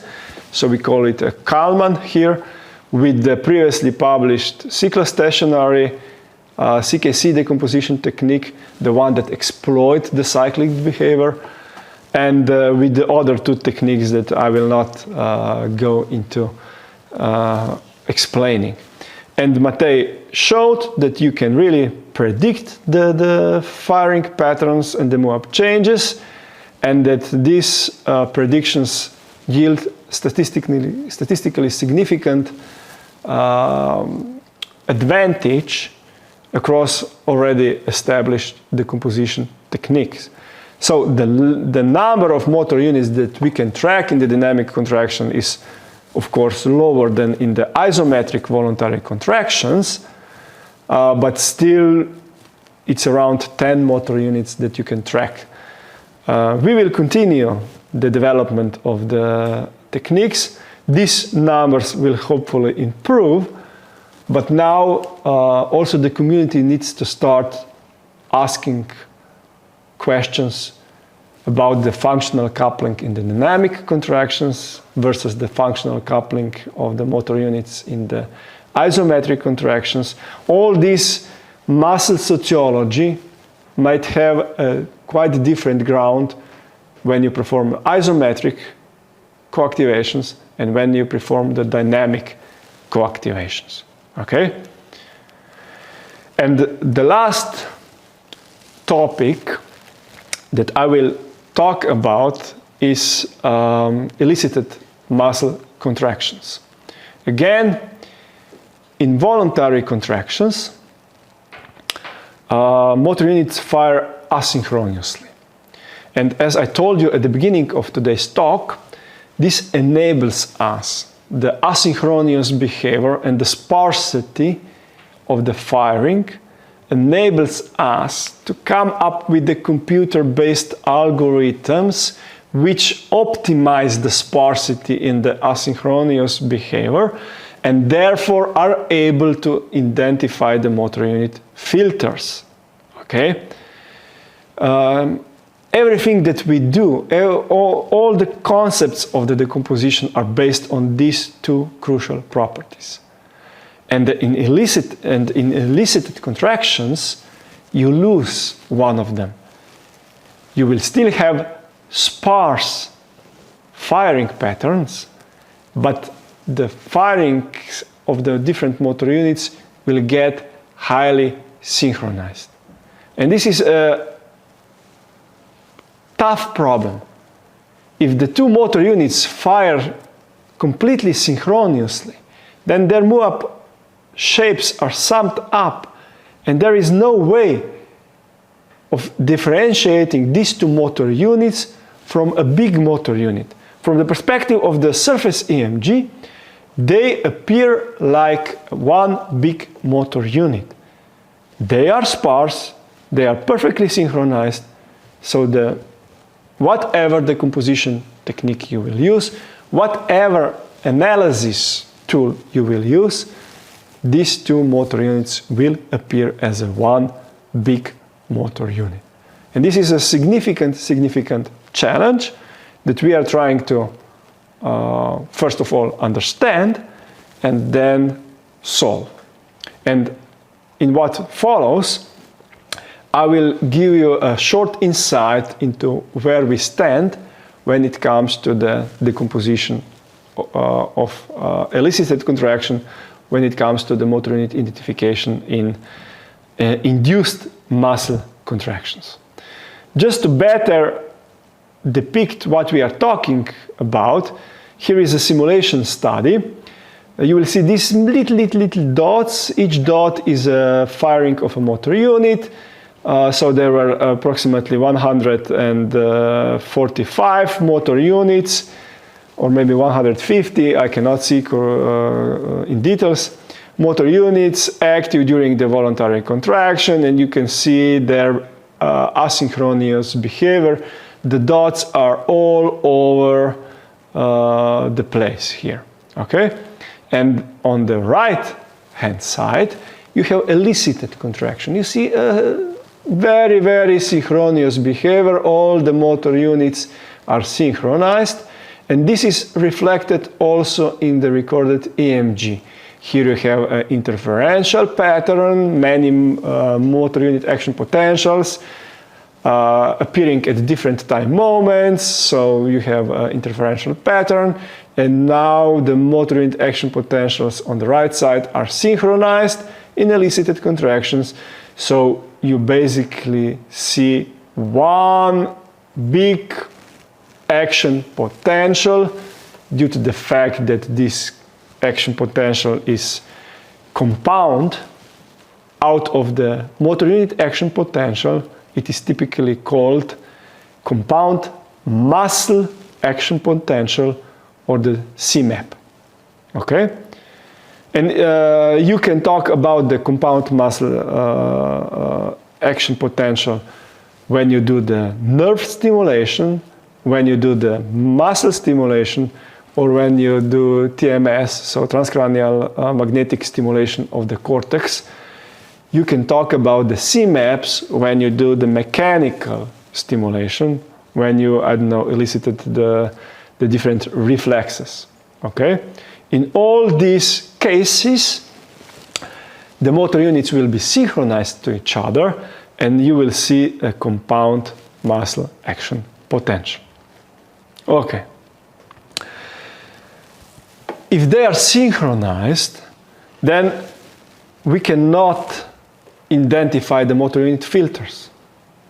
And the procedure that we proposed is a very natural one, I believe. If we are able to transfer the filters from one voluntary contraction to another voluntary contraction, why could we not transfer the filters from a voluntary contraction to elicited contraction? So you use the asynchronous behavior of the motor units in voluntary contraction, come up with the motor unit filters, and then you apply it to the elicited contraction. There is one big assumption here, and this assumption, of course, is that the pool of the motor unit active in the voluntary contraction is also activated in the elicited contractions. So, because we were not sure, or we are still not sure, to what extent we activate motor unit pool with the different elicited contractions, what we did in our experimental protocols is perform the voluntary contractions at different contraction levels, like 10, 20, 30, 40, 50, and 70%. So these were calibrating contractions, voluntary contractions, 20 seconds in length or 15 seconds if there was high contraction levels. And then we learned the motor unit filters and applied them to the elicited contractions. Okay? This was the idea. Sorry. This was the idea. And of course, we studied it first in the simulated conditions. We basically used the simulations shown like here, where we could control the level of the synchronization. Okay? We can here control the standard deviation of the firings of the motor units. So there is a bit of jittering. Not all firings are completely aligned here. And the level of this jittering, the standard deviation of the firing, the motor unit firings, can be controlled if you are doing the simulations. Okay? And we controlled it. And we deliberately went to a really, really high levels of the synchronization. So we are talking about synchronizations where standard deviations of the motor unit firing latencies after the stimuli are 0.7, 1.3, 0.7, 0.3, and 0.1 millisecond. This means that all the firings of the motor units basically happen in the same sample, because usually the sampling frequency of the EMG signals, surface EMG signals, is around 2000 Hertz, and this gives you the resolution of 0.5 millisecond, and with the standard deviation of the firings of 0.1 milliseconds, basically this means that all the firings happen in the same sample of the EMG. So this is extremely high muscle synchronization level. Also this one, which is much lower, is above the experimentally observed levels of the motor unit synchronization. Usually the motor unit synchronization in the experimental measurements go with the standard deviation of the firing latencies around 1.5, 1.3 milliseconds. So with the lowest simulated synchronization level, we were in the range of the physiological synchronization. And then, because these were simulations, we were able to observe the properties of the motor units that we are extracting while decomposing the elicited contractions. And you have unidentified motor units. These are motor units identified or unidentified in elicited contractions. So whatever I will report is for the elicited contractions, not for the voluntary part of the contractions, right? So the one identified were, of course, superficial. They were relatively relatively big, not so many, not exclusively big motor units. It is very difficult to see it, so take a look at the slides when you will have them. You will see that there are many small red bars here spreading from several fibers to 1,500 fibers. So there is a uniform distribution in the sense of the motor unit size. There are certainly superficial motor units. There is no particular pattern when in the lateral direction, so both on the right side and on the left side of the array are equally identified. There is a bias toward higher conduction velocities. This shows you a bias towards high threshold motor units, but we already documented or commented on this bias. This bias comes from the voluntary contractions, of course, as we are using the voluntary contractions to estimate the motor unit filters that are then applied to elicited contractions. So we bring in the decomposition of the elicited contractions practically all the biases that are from the voluntary contractions. Okay?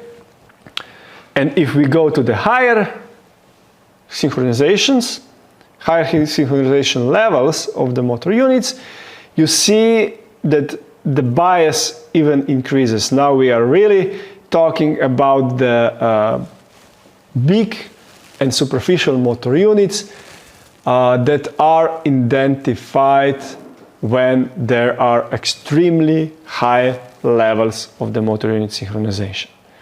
At the same time, by comparing the extent or the surface of this blue and the red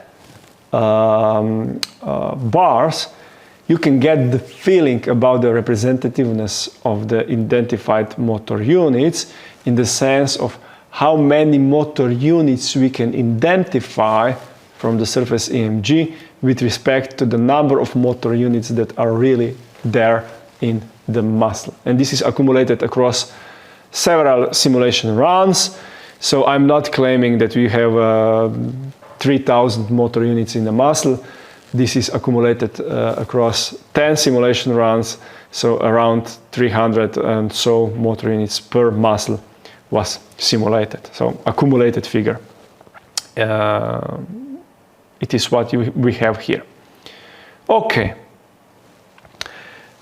This is another plot which is a bit complex at the beginning to understand, but it's quite informative. It tells us many different stories. So in this plot, what we did is show you the performance of the decomposition of elicited contractions depending on the contraction level, voluntary contraction level, which we used for extracting the motor unit filters.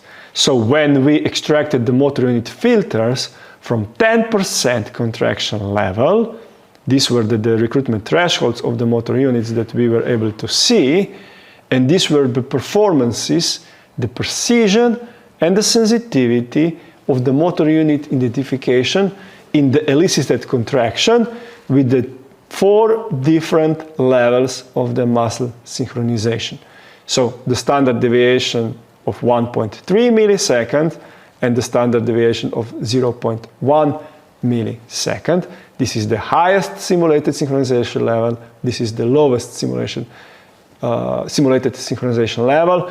And these lowest yellow bars go approximately in the range of the physiologically or experimentally observed synchronization levels.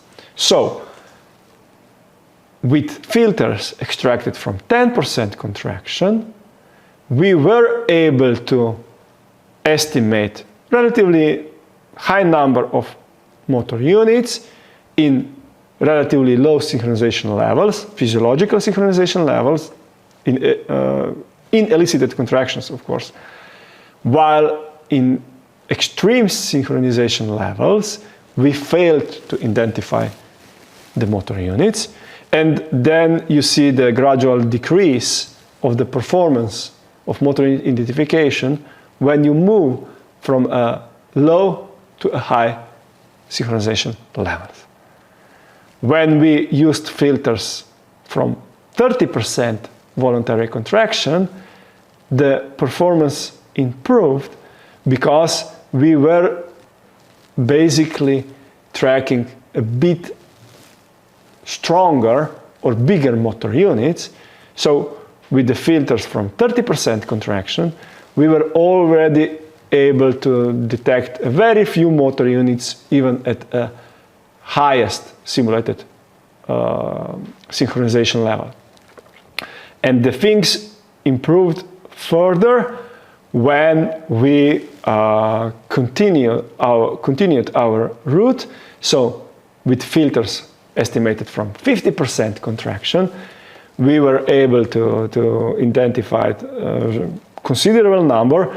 So if I read these numbers, it says 31 motor units at the highest contraction level, synchronization level, and 50 motor units at the lowest synchronization level. So the discrepancy between the number of identified motor units is not so huge anymore.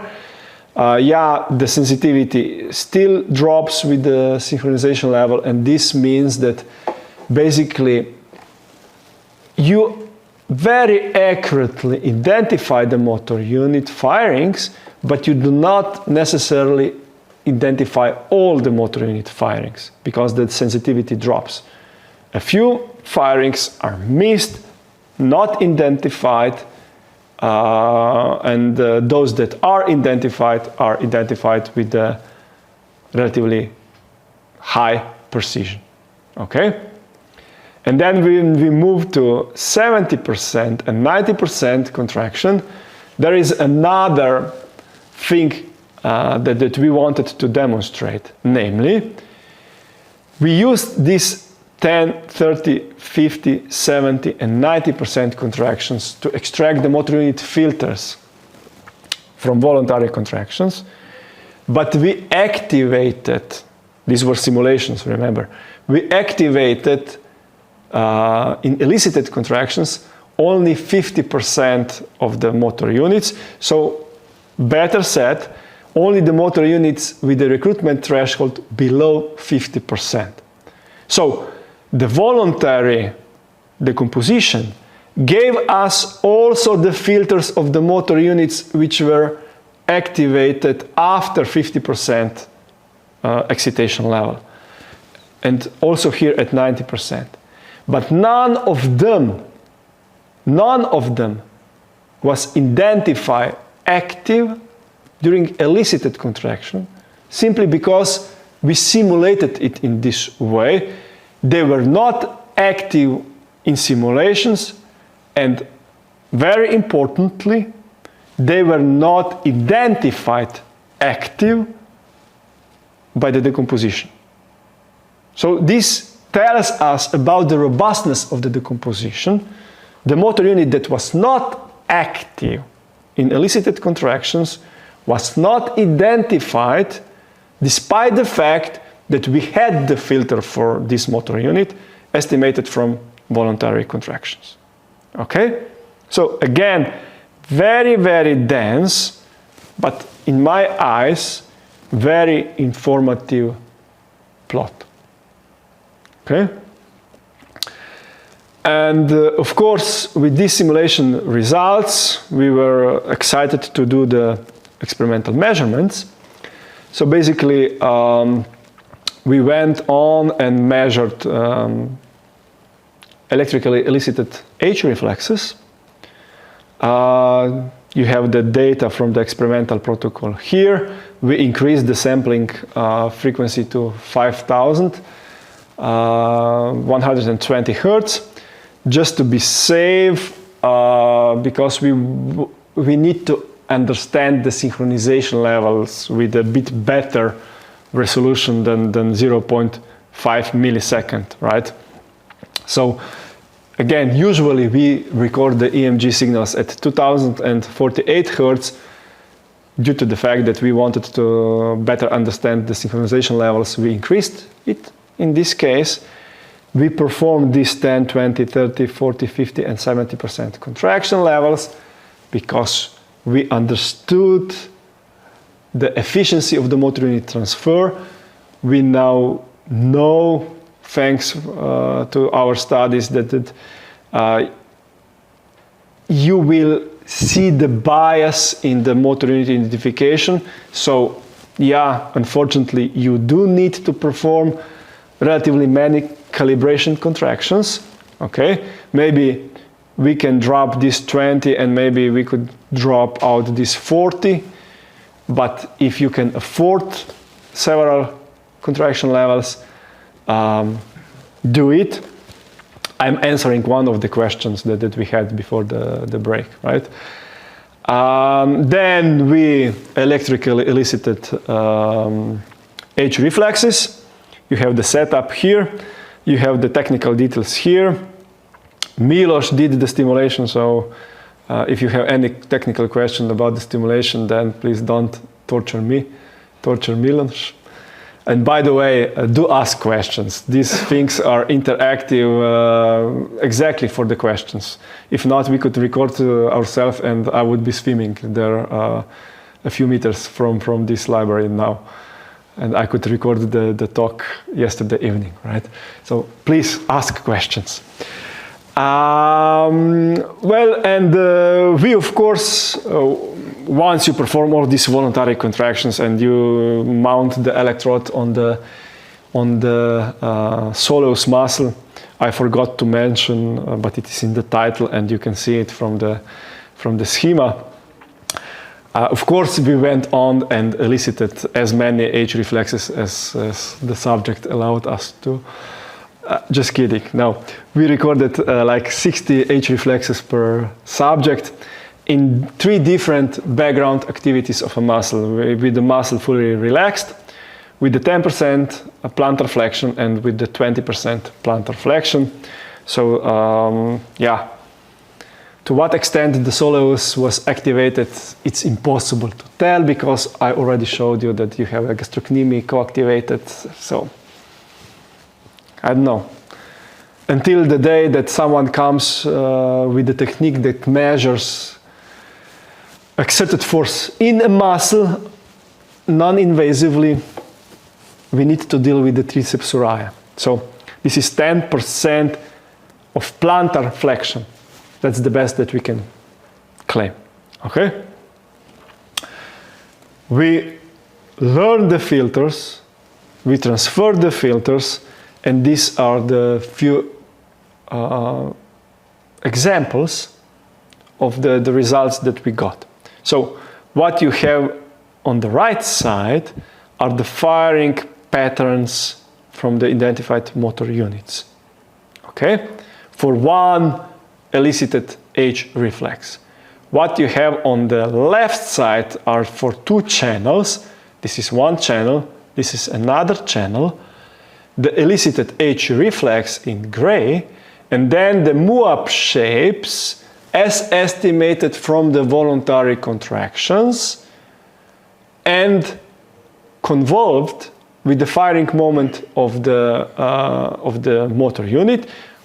For those that do not know what the convolution is, these MUAPs are positioned in time with respect to the identified firing of that motor unit. And if you do this alignment of the MUAPs, you can sum them up and you get the sum of the MUAPs, reconstructed H reflex if you want, and then you can compare the energy of the reconstructed H reflex with the energy of the recorded H reflex, and you get energy accounted for, and therefore an estimate of the representativeness of the motor unit identification in the elicited contractions. Okay? And I should also mention that these motor units that go up to the 51 are ordered with respect to the voluntary recruitment threshold. So from voluntary contractions, we were able to identify 51 motor units in this particular person. And yeah, what is this? Like 23 motor units were identified to be active in this very H reflex. We cannot explain fully the energy of the H reflex because there will always be small motor units that we fail to identify during the voluntary decomposition. Okay?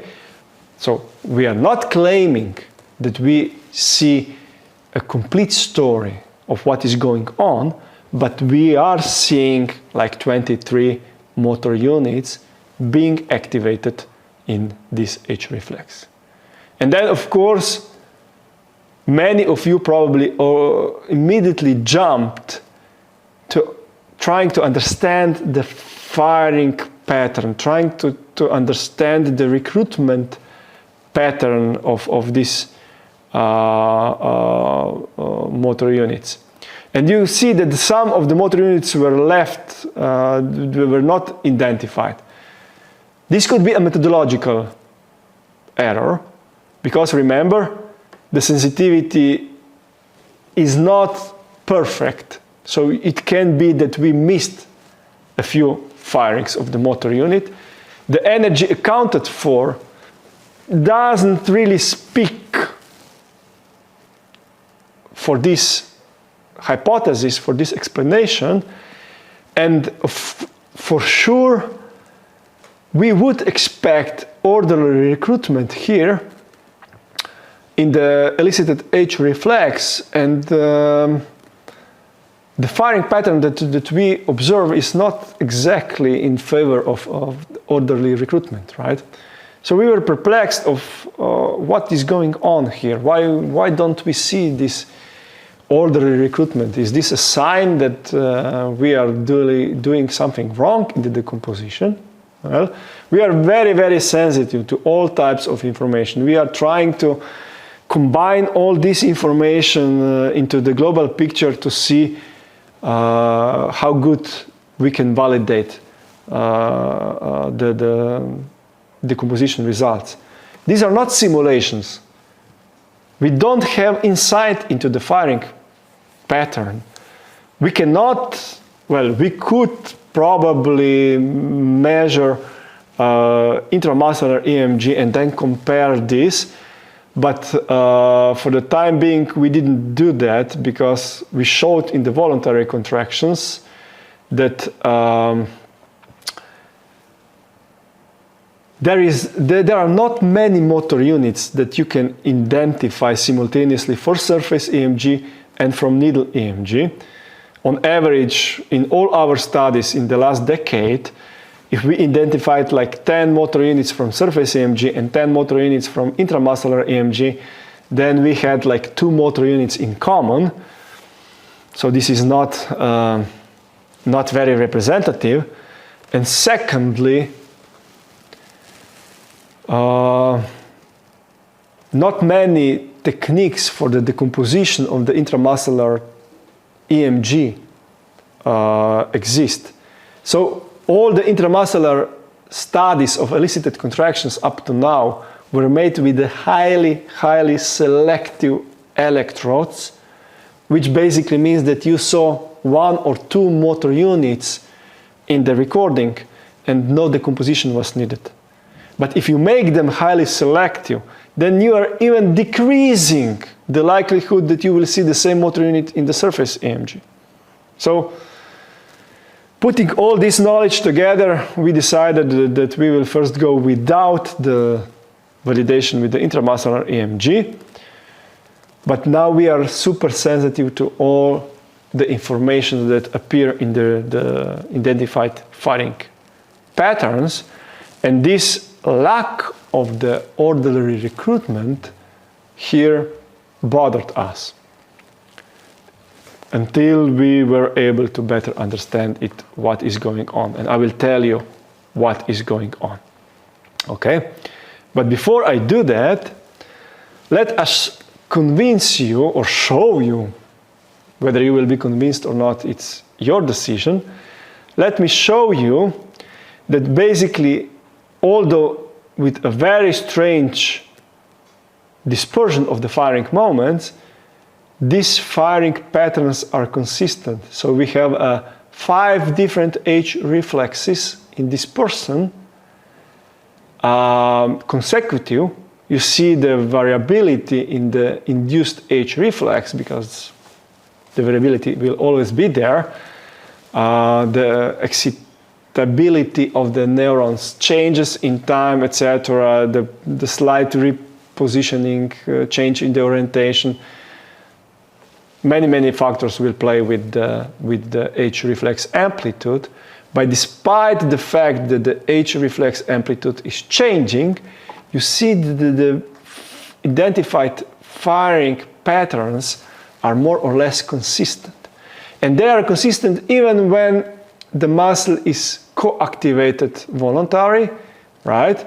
You still see, well, there are variation, but largely the pattern identified from the muscle fully relaxed is still there. Okay? Okay. And these are the statistical results. So we had muscle fully relaxed, 10% and 20% plantar flexion. So these are the 3 different bars. And then we report the maximal peak-to-peak H reflex amplitude. The maximum is calculated across different channels. And then we report in graph B the number of identified firings per H reflex, and we see that with the muscle co-activation, the H reflex amplitude increases significantly, and so does the number of identified firings from 14 to about 21. Okay? And then in graph C and D, you can observe 2 different standard deviations of the motor unit firing latencies. In graph C, we show you the standard deviation per individual motor unit, or calculated across 60 different induced H reflexes. Okay?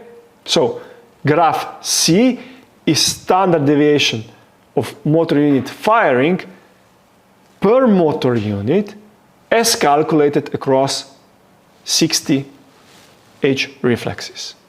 While in graph D, we reversed the calculation. So in graph D, we are calculating the standard deviation of all motor units that were identified per individual H reflex. So graph D is across all motor units per H reflex, graph C is across all H reflexes per motor unit. And you can see that this standard deviation is significantly lower than this standard deviation. So this might be physiological or it might be methodological, right? We are very sure about these results. So when you calculate it per motor unit, this is the level of synchronization that you get. And these results also agree with the one that were reported with a very selective intramuscular recordings. But here, there is a question of what is going on with the recruitment pattern. And there is one methodological aspect that I will discuss now that plays with these standard deviations here. Okay? Here you see another example of how consistent or variable the firing patterns are between different H reflexes. And here I show you that the latency which we identify with the EMG decomposition is a function of conduction velocity of the motor unit. We didn't realize it at first, but it is completely logical, or it completely makes sense. When you are measuring the muscle activity with the surface array of electrodes, of course, you will cover a large portion of a muscle. And then there will be one electrode on which the action potential for a given motor unit will be first detected. But that electrode is usually not exactly on the innervation zone. So there will be a slight distance that the action potential will need to travel from the neuromuscular junction to the place where it is below the first electrode. It could be 2-3 millimeters, but there will be a distance that action potential we need to travel. If we are talking about the fusiform muscles, then we are talking about traveling for at least a few millimeters. If we are talking about the pinnated muscles, which go into depth with the pinnation, then basically the end of fiber effect will be detected with the surface EMG. So you will detect the MUAP at the time when it hits the upper tendon or aponeurosis, right? So the take-home message here is conduction velocity will affect the time on which you identify the firing. And since the conduction velocities of the different motor units differ, so will the latencies that you identify. And you can see here that when you change the conduction, this is a simulation study, when you change the conduction velocity from 3 meters per second to approximately 5 meters per second, you see the change in the identified firing moment on the level of 2 milliseconds.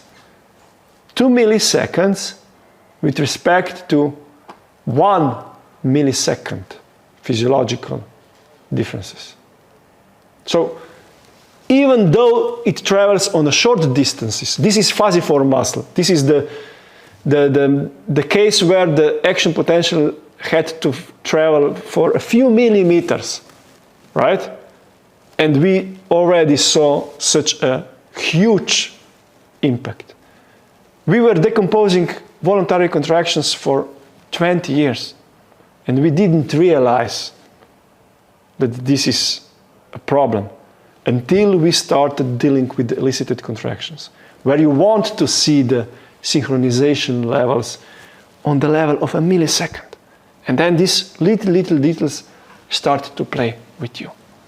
Okay? So, in this graph, I showed you, on the graph on the right, I showed you the effect of the conduction velocity. I even didn't discuss the effect of the dispersion of the neuromuscular junction, because they will not be innervated, all motor units in the same spot. That will be dispersed. And of course, we cannot very accurately estimate, especially when it comes to the deeper motor units, where exactly the innervation zone is. So the location of the innervation zone and the conduction velocity will play with us. We can maybe go on in the fast form muscles and estimate the conduction velocity. In the pinnated muscles, we will see the non-propagating components due to the end of fiber effect that we measure. So basically, you measure the standing wave, not the propagating component. So you will not be in the position to measure the conduction velocity. And in neither of the cases, fusiform muscle or pinnated muscles, you will be able to accurately locate the innervation zone, at least to the level required by the levels of synchronization in elicited contractions. So, why we have this dispersed pattern here? Our explanation goes to the conduction velocities and the differences in the location of the innervation zones. This is soleus muscle, it's a pinnated muscle, so it could really be that there are several milliseconds offsets that we are dealing with. So if we cannot measure the recruitment order directly by observing the firing times, how can we measure it? Well, you can simply go and calculate how many times the motor unit was activated in the H reflex, because we had 60 H reflexes and they were of varying shape, the intensity of stimulation, orientation. There were different factors playing with the success of stimulation. So we can go and count how many times was each individual motor unit identified as active, and we can plot this number of elicited firings per motor unit as a function of their recruitment threshold. And then you see the inverse negative correlation between these two entities, and this negative correlation means that low threshold motor units were identified many more times than the high threshold motor units, which kind of indicates the orderly recruitment in the H reflex. And you can see the same pattern for the 10% background activity, so 10% plantar flexion, and for 20% plantar flexion. Okay. We have similar results for M wave elicited by the nerve stimulation, not muscle stimulation, nerve stimulation. So here are very quickly the results. Here are the elicited M waves. Here are the MUAPs of identified motor units, the sum of the MUAPs, and the firing patterns for one stimulus and for the second stimulus. So you can compare them.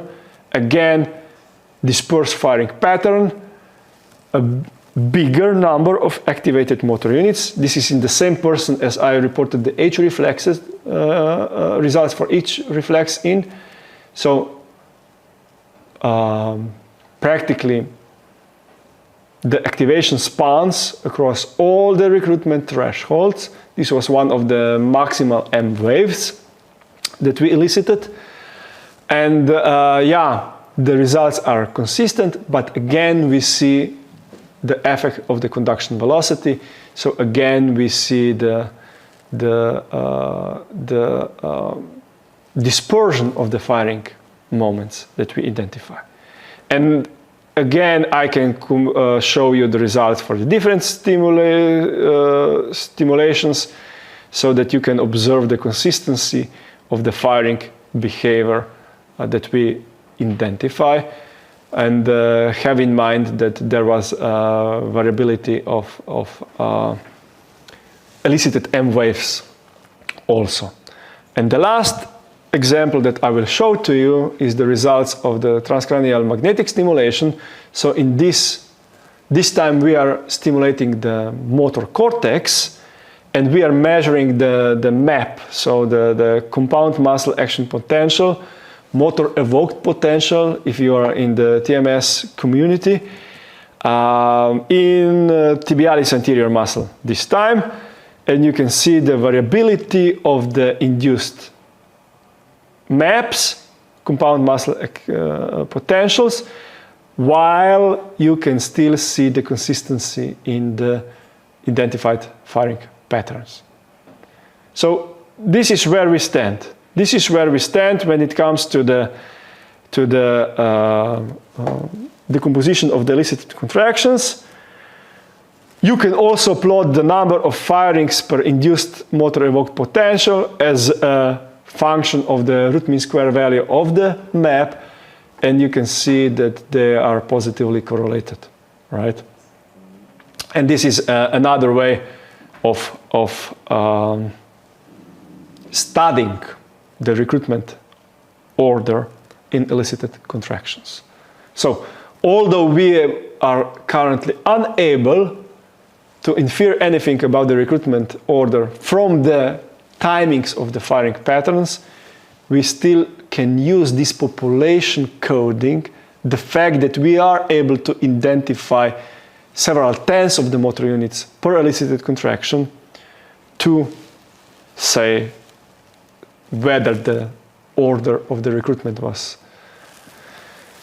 in agreement with the voluntary recruitment order, was it reverse? And there are many, many contradictory results, especially when it comes to the nerve stimulation, all right? Some studies says it's orderly, some studies says it's non-orderly, some studies says it's the reversed order. And hopefully, with these advanced techniques, we will be able to answer one of that questions. So to conclude, before I jump to the practical demonstration in MATLAB, how the decomposition looks like, relatively high number of motor units can be identified from voluntary, isometric, a bit less in the dynamic, or elicited contractions. Of course, elicited contractions were in the isometric conditions, because elicited dynamic conditions, these are something that maybe in the future we will deal with, but we will have to have a very good reason, because this is very, very complicated thing, and it will take probably years for us to understand what is going on there. Details on experimental protocol and methodological limitations matter. I hope I showed you in my talk the extent of the details that matter. We didn't think of how important the conduction velocity is, and it was detrimental for interpretation of the recruitment order in elicited contractions. Careful selection and interpretation of the physiological measures is therefore required. Once you understand the methodological limitations, you better understand how to measure different phenomena. Strict control of motor unit identification via EMG decomposition is required, and in the 25 minutes or so that are left, I will show you, demonstrate you in a MATLAB that the EMG decomposition is a process and not simply a button to press. And with this, I thank our foundings, And I switch now to a MATLAB where we will do some demonstrations. Maybe there is a time for one quick question if we have someone. If not, I can only encourage people to ask more. Do we have? No? Okay. Then please ask something. You can ask what the weather is in Koper. Okay, just kidding. Let's go on. I will switch to MATLAB. So here I have a MATLAB. I quickly run one of the decompositions when getting prepared for this talk. This is our software that we use. We are developing constantly the one that we use for the decomposition. It has several buttons, but mostly you can load the results of the decomposition or the signals. So I can go and load the decomposition results, and then you will see the schema of the, so I can increase this like this. You will see the schema of the electrodes. So you have 5 columns, 13 rows here, okay? And I can click here and I click plot signals, and then I get the signals as measured in this particular contraction. This is soleus muscle. This is column 3. Soleus is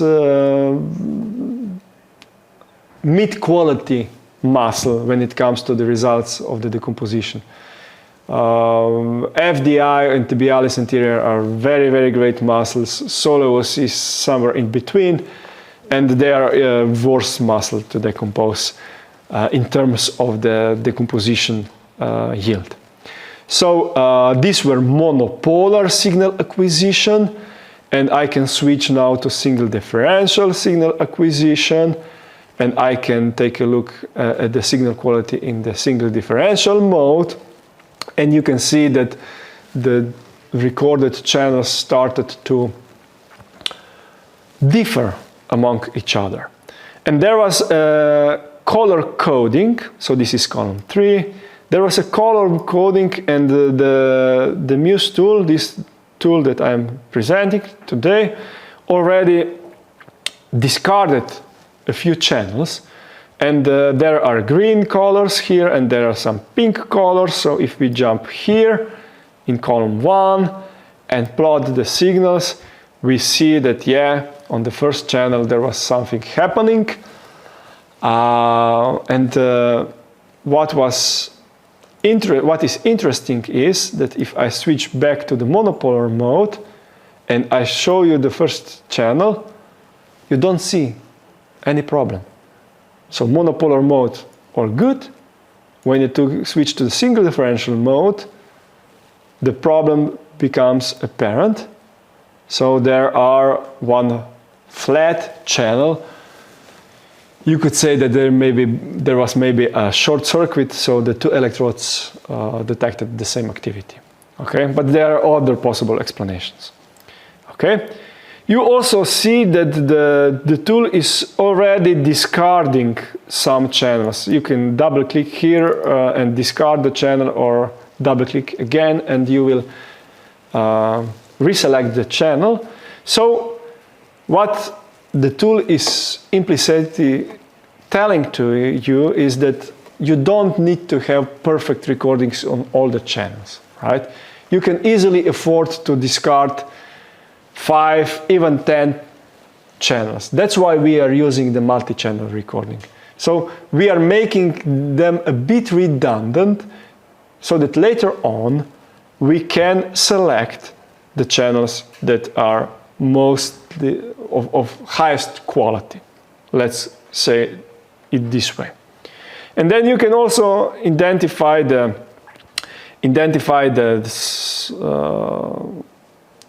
frequency content of the recordings, and you can see, for instance, if I zoom here like this, you can see that there is one peak at 50 Hertz.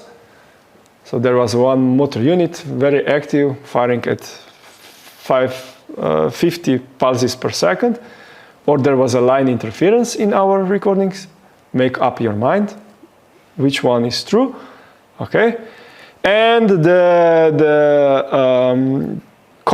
frequency content of the EMG recordings, in this case, spans from 0, because this is low-pass filtered.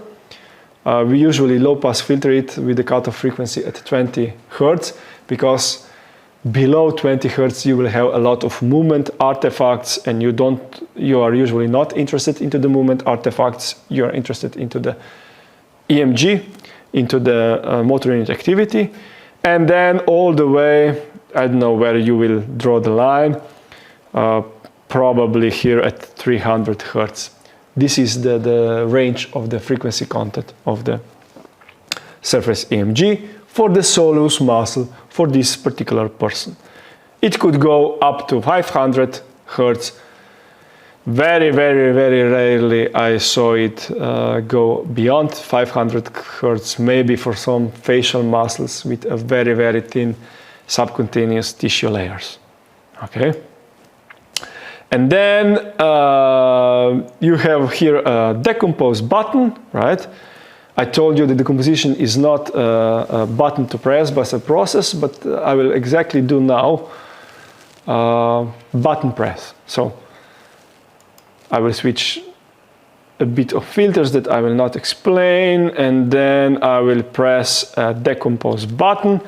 I have a checkbox drawing checked, so we will see something going on during the decomposition. It will take a few seconds to start, not to decompose. And now it started, and what is being drawn are already the spike trains, identified spike trains of motor units.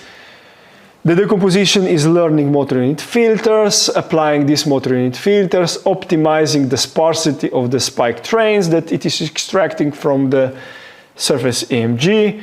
And when it is satisfied, when the filters converge, it is taking these spike trains as the decomposition results. We are at the run 3. In each run, there are up to 4 motor unit filters, 4 motor units that can be identified. This is a certain compromise between the speed of the motor unit identification and the quality of the motor unit identification. And if we go to the main MATLAB window, here we also have a bit of a statistic. So we have like 8 motor units identified in 4 runs, or about 1 minute time. And this will continue as long as I want. I set here 50 decomposition runs. I will not let it run all the way. So in the run 5, no new motor units were identified, and this is a typical behavior. So very quick identification of the motor units at the beginning, then it takes a while to search for a new motor units. Okay? So I will stop this decomposition right now, here. Okay? And then I can plot motor unit firings like this. And if I do, you have the force profile here in gray in the back. You have the firing patterns of identified motor units here. You see that 4 of them are relatively nicely reconstructed. Then the problem starts, and maybe these 2 blue ones, dark blue ones, are also relatively good. Okay? But there are certainly imperfections in this decomposition. So what I need to do, and this is when we come to face the reality, that the decomposition is not a button to press, but a process. You need to open up a whole new tool. You see the results of the spike train in the lower panel. you see the interspike intervals or discharge rates in the middle panel, and you have the MUAP shape in the upper panel. Let us redistribute these panels a bit so that we have a better insight in what is going on. So you can see that there was spikes of a various height, and that there are some spikes which go basically very high but cause a very short interspike interval, and now it is up to us to decide whether this is a methodological artifact, and we delete this firing. You can press delete firing, click here and it will go away, and you can press here delete firing and click here and it will go away. Okay, it is up to now to us to say which firings to delete and which firings maybe need to be added. You can also add firings like this one.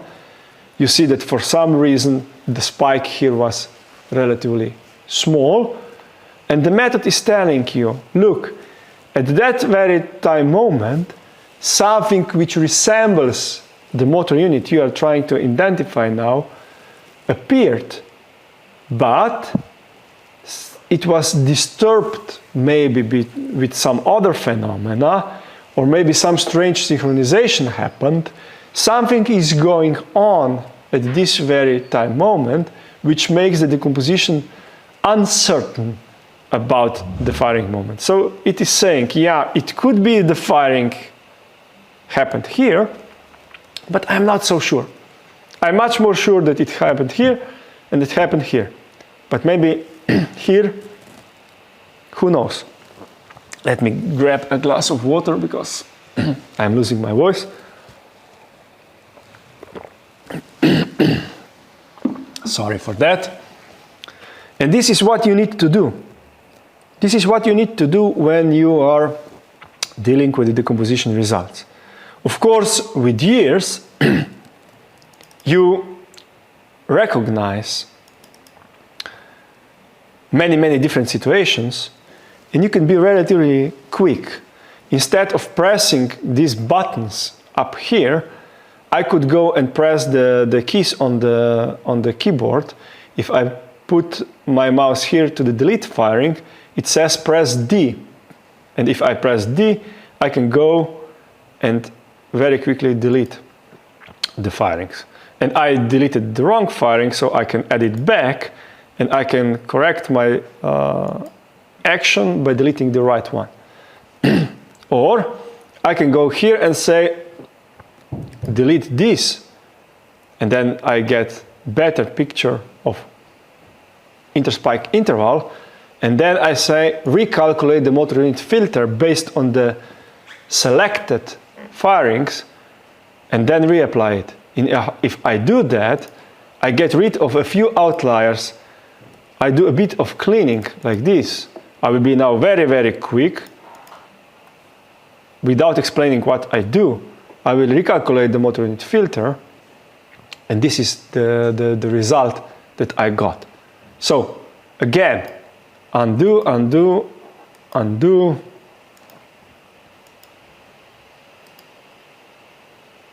Something like this or something like this was what was the automatic result. And if I do a bit of editing, I get rid of the outliers that are probably destroying my or making my motor unit filter less optimal. Get rid of them, reinforce the pulse train like this, and you are in much better position. The pulse to noise ratio for this motor unit is 37 decibels, which corresponds to the estimated accuracy of 95% or above. And that's it. I move to the next motor unit. This one has a few additional firings. I delete them. I reinforce pulse train, which means recalculate motor unit filter and reapply it. And then, yeah, I could spend some time identifying a firing here at the beginning. You see a typical behavior of a motor unit. Observe that here is the force, and here are the spikes of the identified motor unit, and you see that they change in height. Why do they change in height at this case?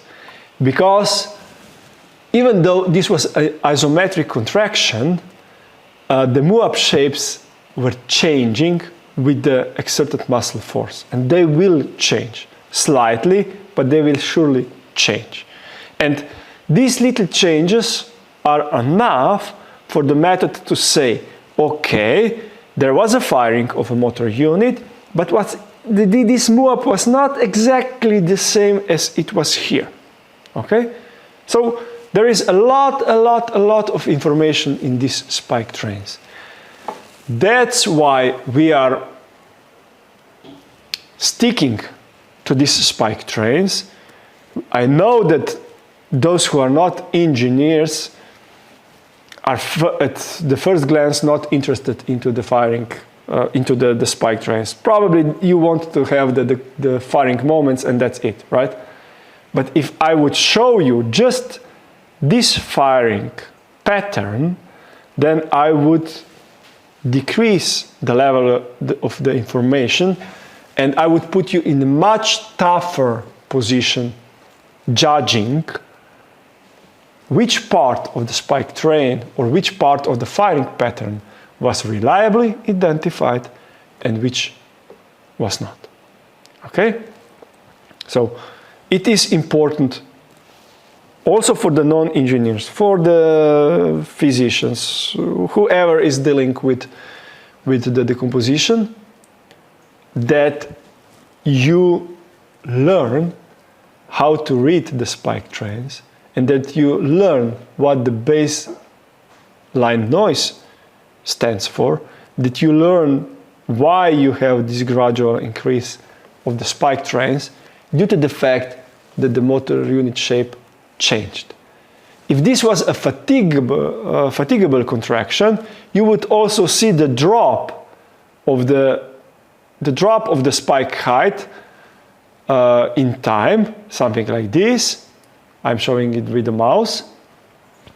And this would again indicate that the MUAP shape is changing. Okay? Good. If we move on, this is motor unit 3. There is a big question what is happening at the beginning. This is one part where we community need to better integrate our research in order to understand. There are many topics that I could open, including the persistent inward currents that I will skip. But there are many things going on here that we need to better understand. Do the motor units start with a doublet firing, or do they start in an orderly, by the book fashion? There are many things to discuss, but other than that part, the rest of the firing pattern and the spike train looks pretty good to me. So nothing really to edit. And then there is one motor unit which needs a bit more work. I can do it like this. Maybe I get rid of it. And there are some tricks. Observing to what extent the spike height decreases after it is being removed. There was one spike which was here. Then I deselected. So this one is the one that I deselected. See? And then when I reapplied the filter, this one decreased and the other ones increased. And these are the indications that you can use judging which firing was correctly identified and which was not. There will always be dilemmas. There will always be dilemmas about certain firings. So, yeah, you can come up with the accuracy of 95%, maybe in some motor unit 100%, but there will always be like 1 or 2 firings where you will not be sure what is going on. And there will be problems. Remember that motor unit that I thought it's problematic? Now you see the reason why it is problematic. And if you listened to my first talk, you should be able to immediately recognize the motor unit merging. There is one motor unit and there are several more motor units. So in this case, in this soleus muscle, there were at least 3 motor units that I see now in this spike train that were of similar MUAP shape. The method is struggling to discriminate them, but it will very likely fail. We are trying now to, without further explaining how I am doing this, I'm trying to get rid of this merging, but I already see from the reaction of the spike train that my effort will be in vain, and then I will very, very likely fail. Even though now the firing pattern looks much better, the pulse to noise ratio is 24 decibels, the estimated accuracy is anywhere between 0 and 70%, so I need to learn to be brutal and say, off you go. Delete, delete. Maybe we go and try to save this one, but if I will not be successful in a very few moves, then I will delete it also. At the beginning, I'm only getting rid of the outliers, then I will make my decision. And since I want to be a good teacher and I do not compete in the number of identified motor units, I will say delete. Okay? And delete, be brutal.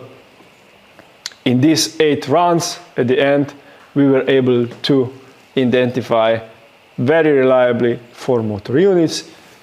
If I would run the decomposition for a longer time, the decomposition results would be better. Even those that we saw, the computer would use more time to optimize them, so the decomposition results would improve. But at the end of the day, you need to be brutal, making decision which motor unit is of good enough quality and which motor unit is not and needs to be discarded. Okay? And the last thing that I will show to you, so I will not save this one.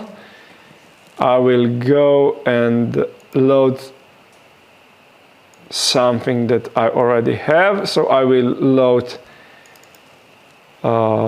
sorry, no. I need to load this. So this is a 20% MVC contraction. Now I will concatenate 30% MVC contraction. So basically I concatenated 2 files. I put them together, right?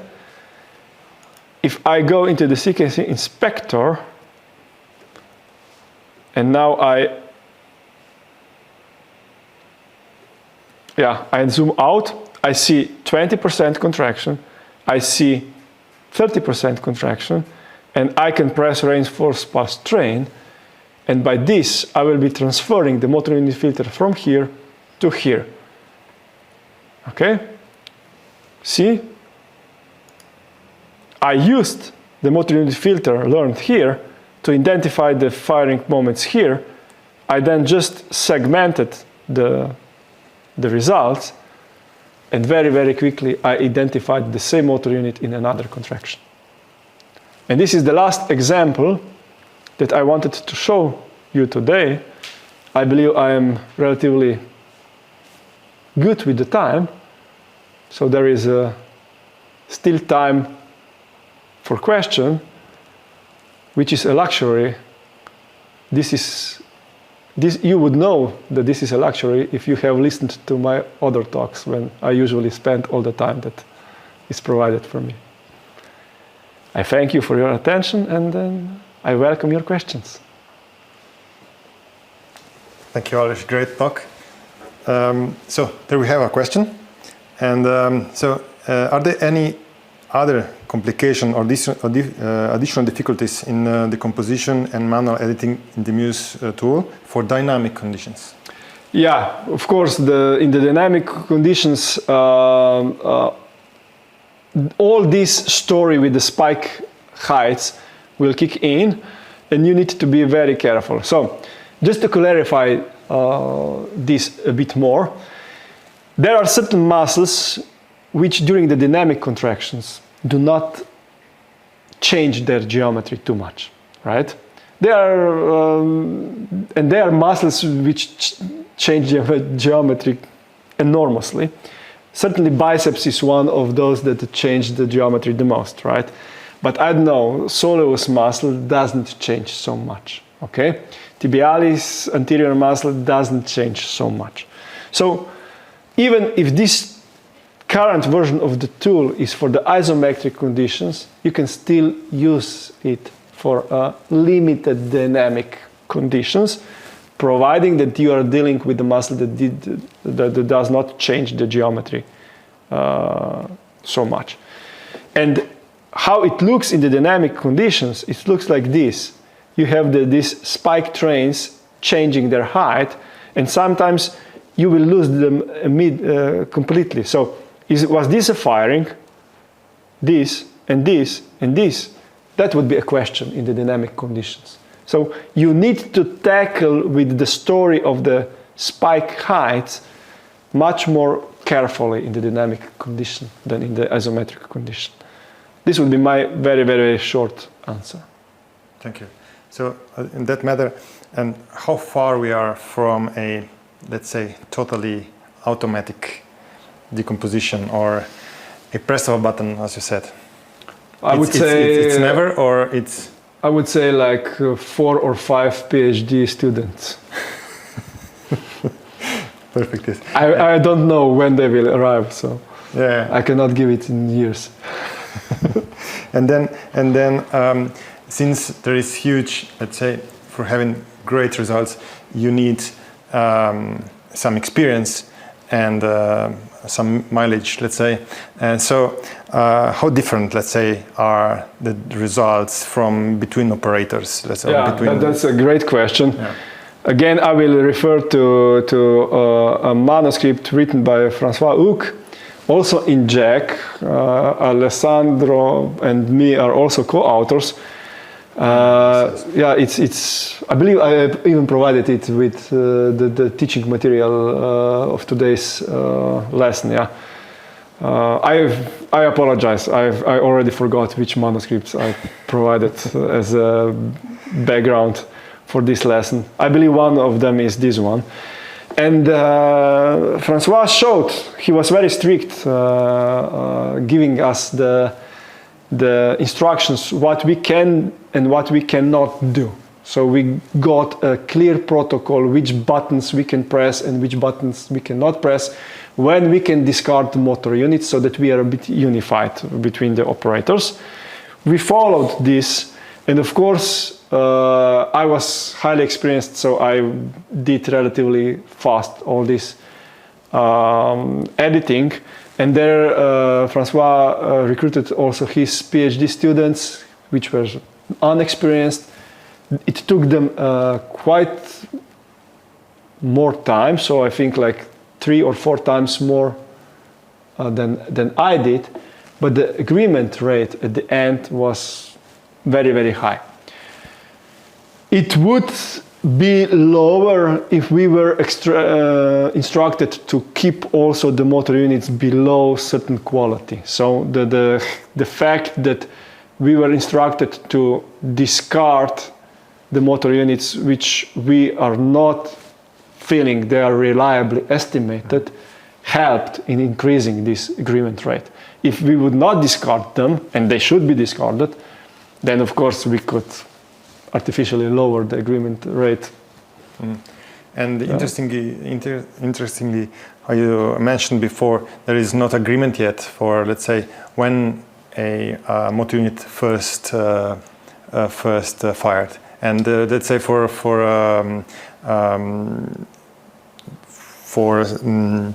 methods like estimating persistent neural currents, this is a crucial point of let's say discussion. And it really depends. The delta F methodology really depends on the accuracy of the first firing identification, and this is crucial. And as you can see from the very example that I'm showing, the very first firing is usually the one which is most difficult to identify. So I can increase this, that you will see better. So, was this a first firing? Was it like this? Sorry, not like this. I need to zoom in a bit better. Was it like this? Or was it like this? That's a question. Sure. I'm only a signal processing guy. I don't know how the model is behaving. So, and for our next question is, it's probably is also how is the possibility, let's say, to measure and decompose perturbations or ballistic contractions, which are really, really important. Let's say, okay, more.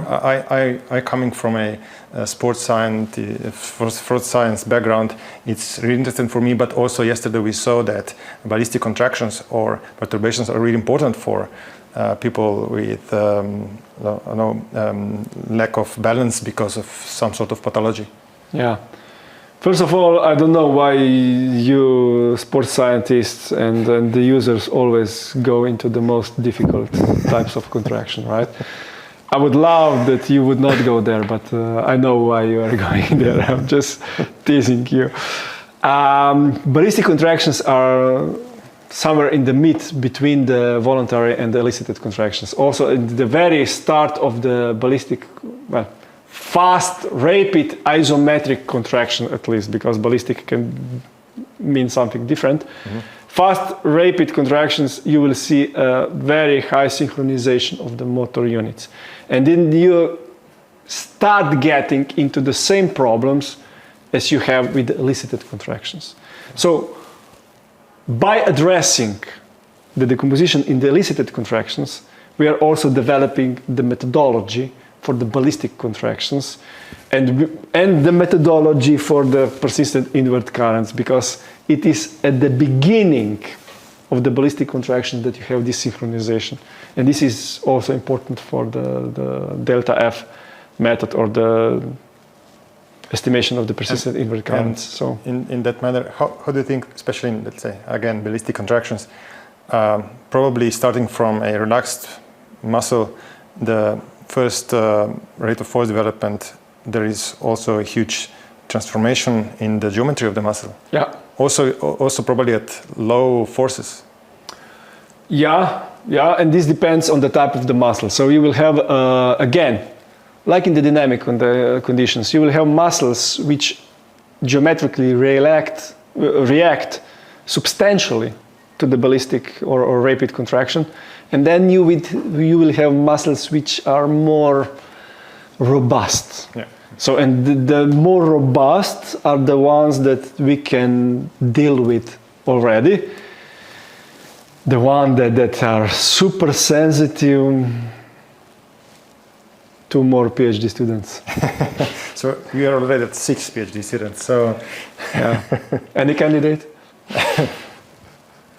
So I believe I could probably talk with you for hours, but we have a lunch break and probably everyone is hungry. So thank you very much for your presentation, and hopefully you will join us several other times.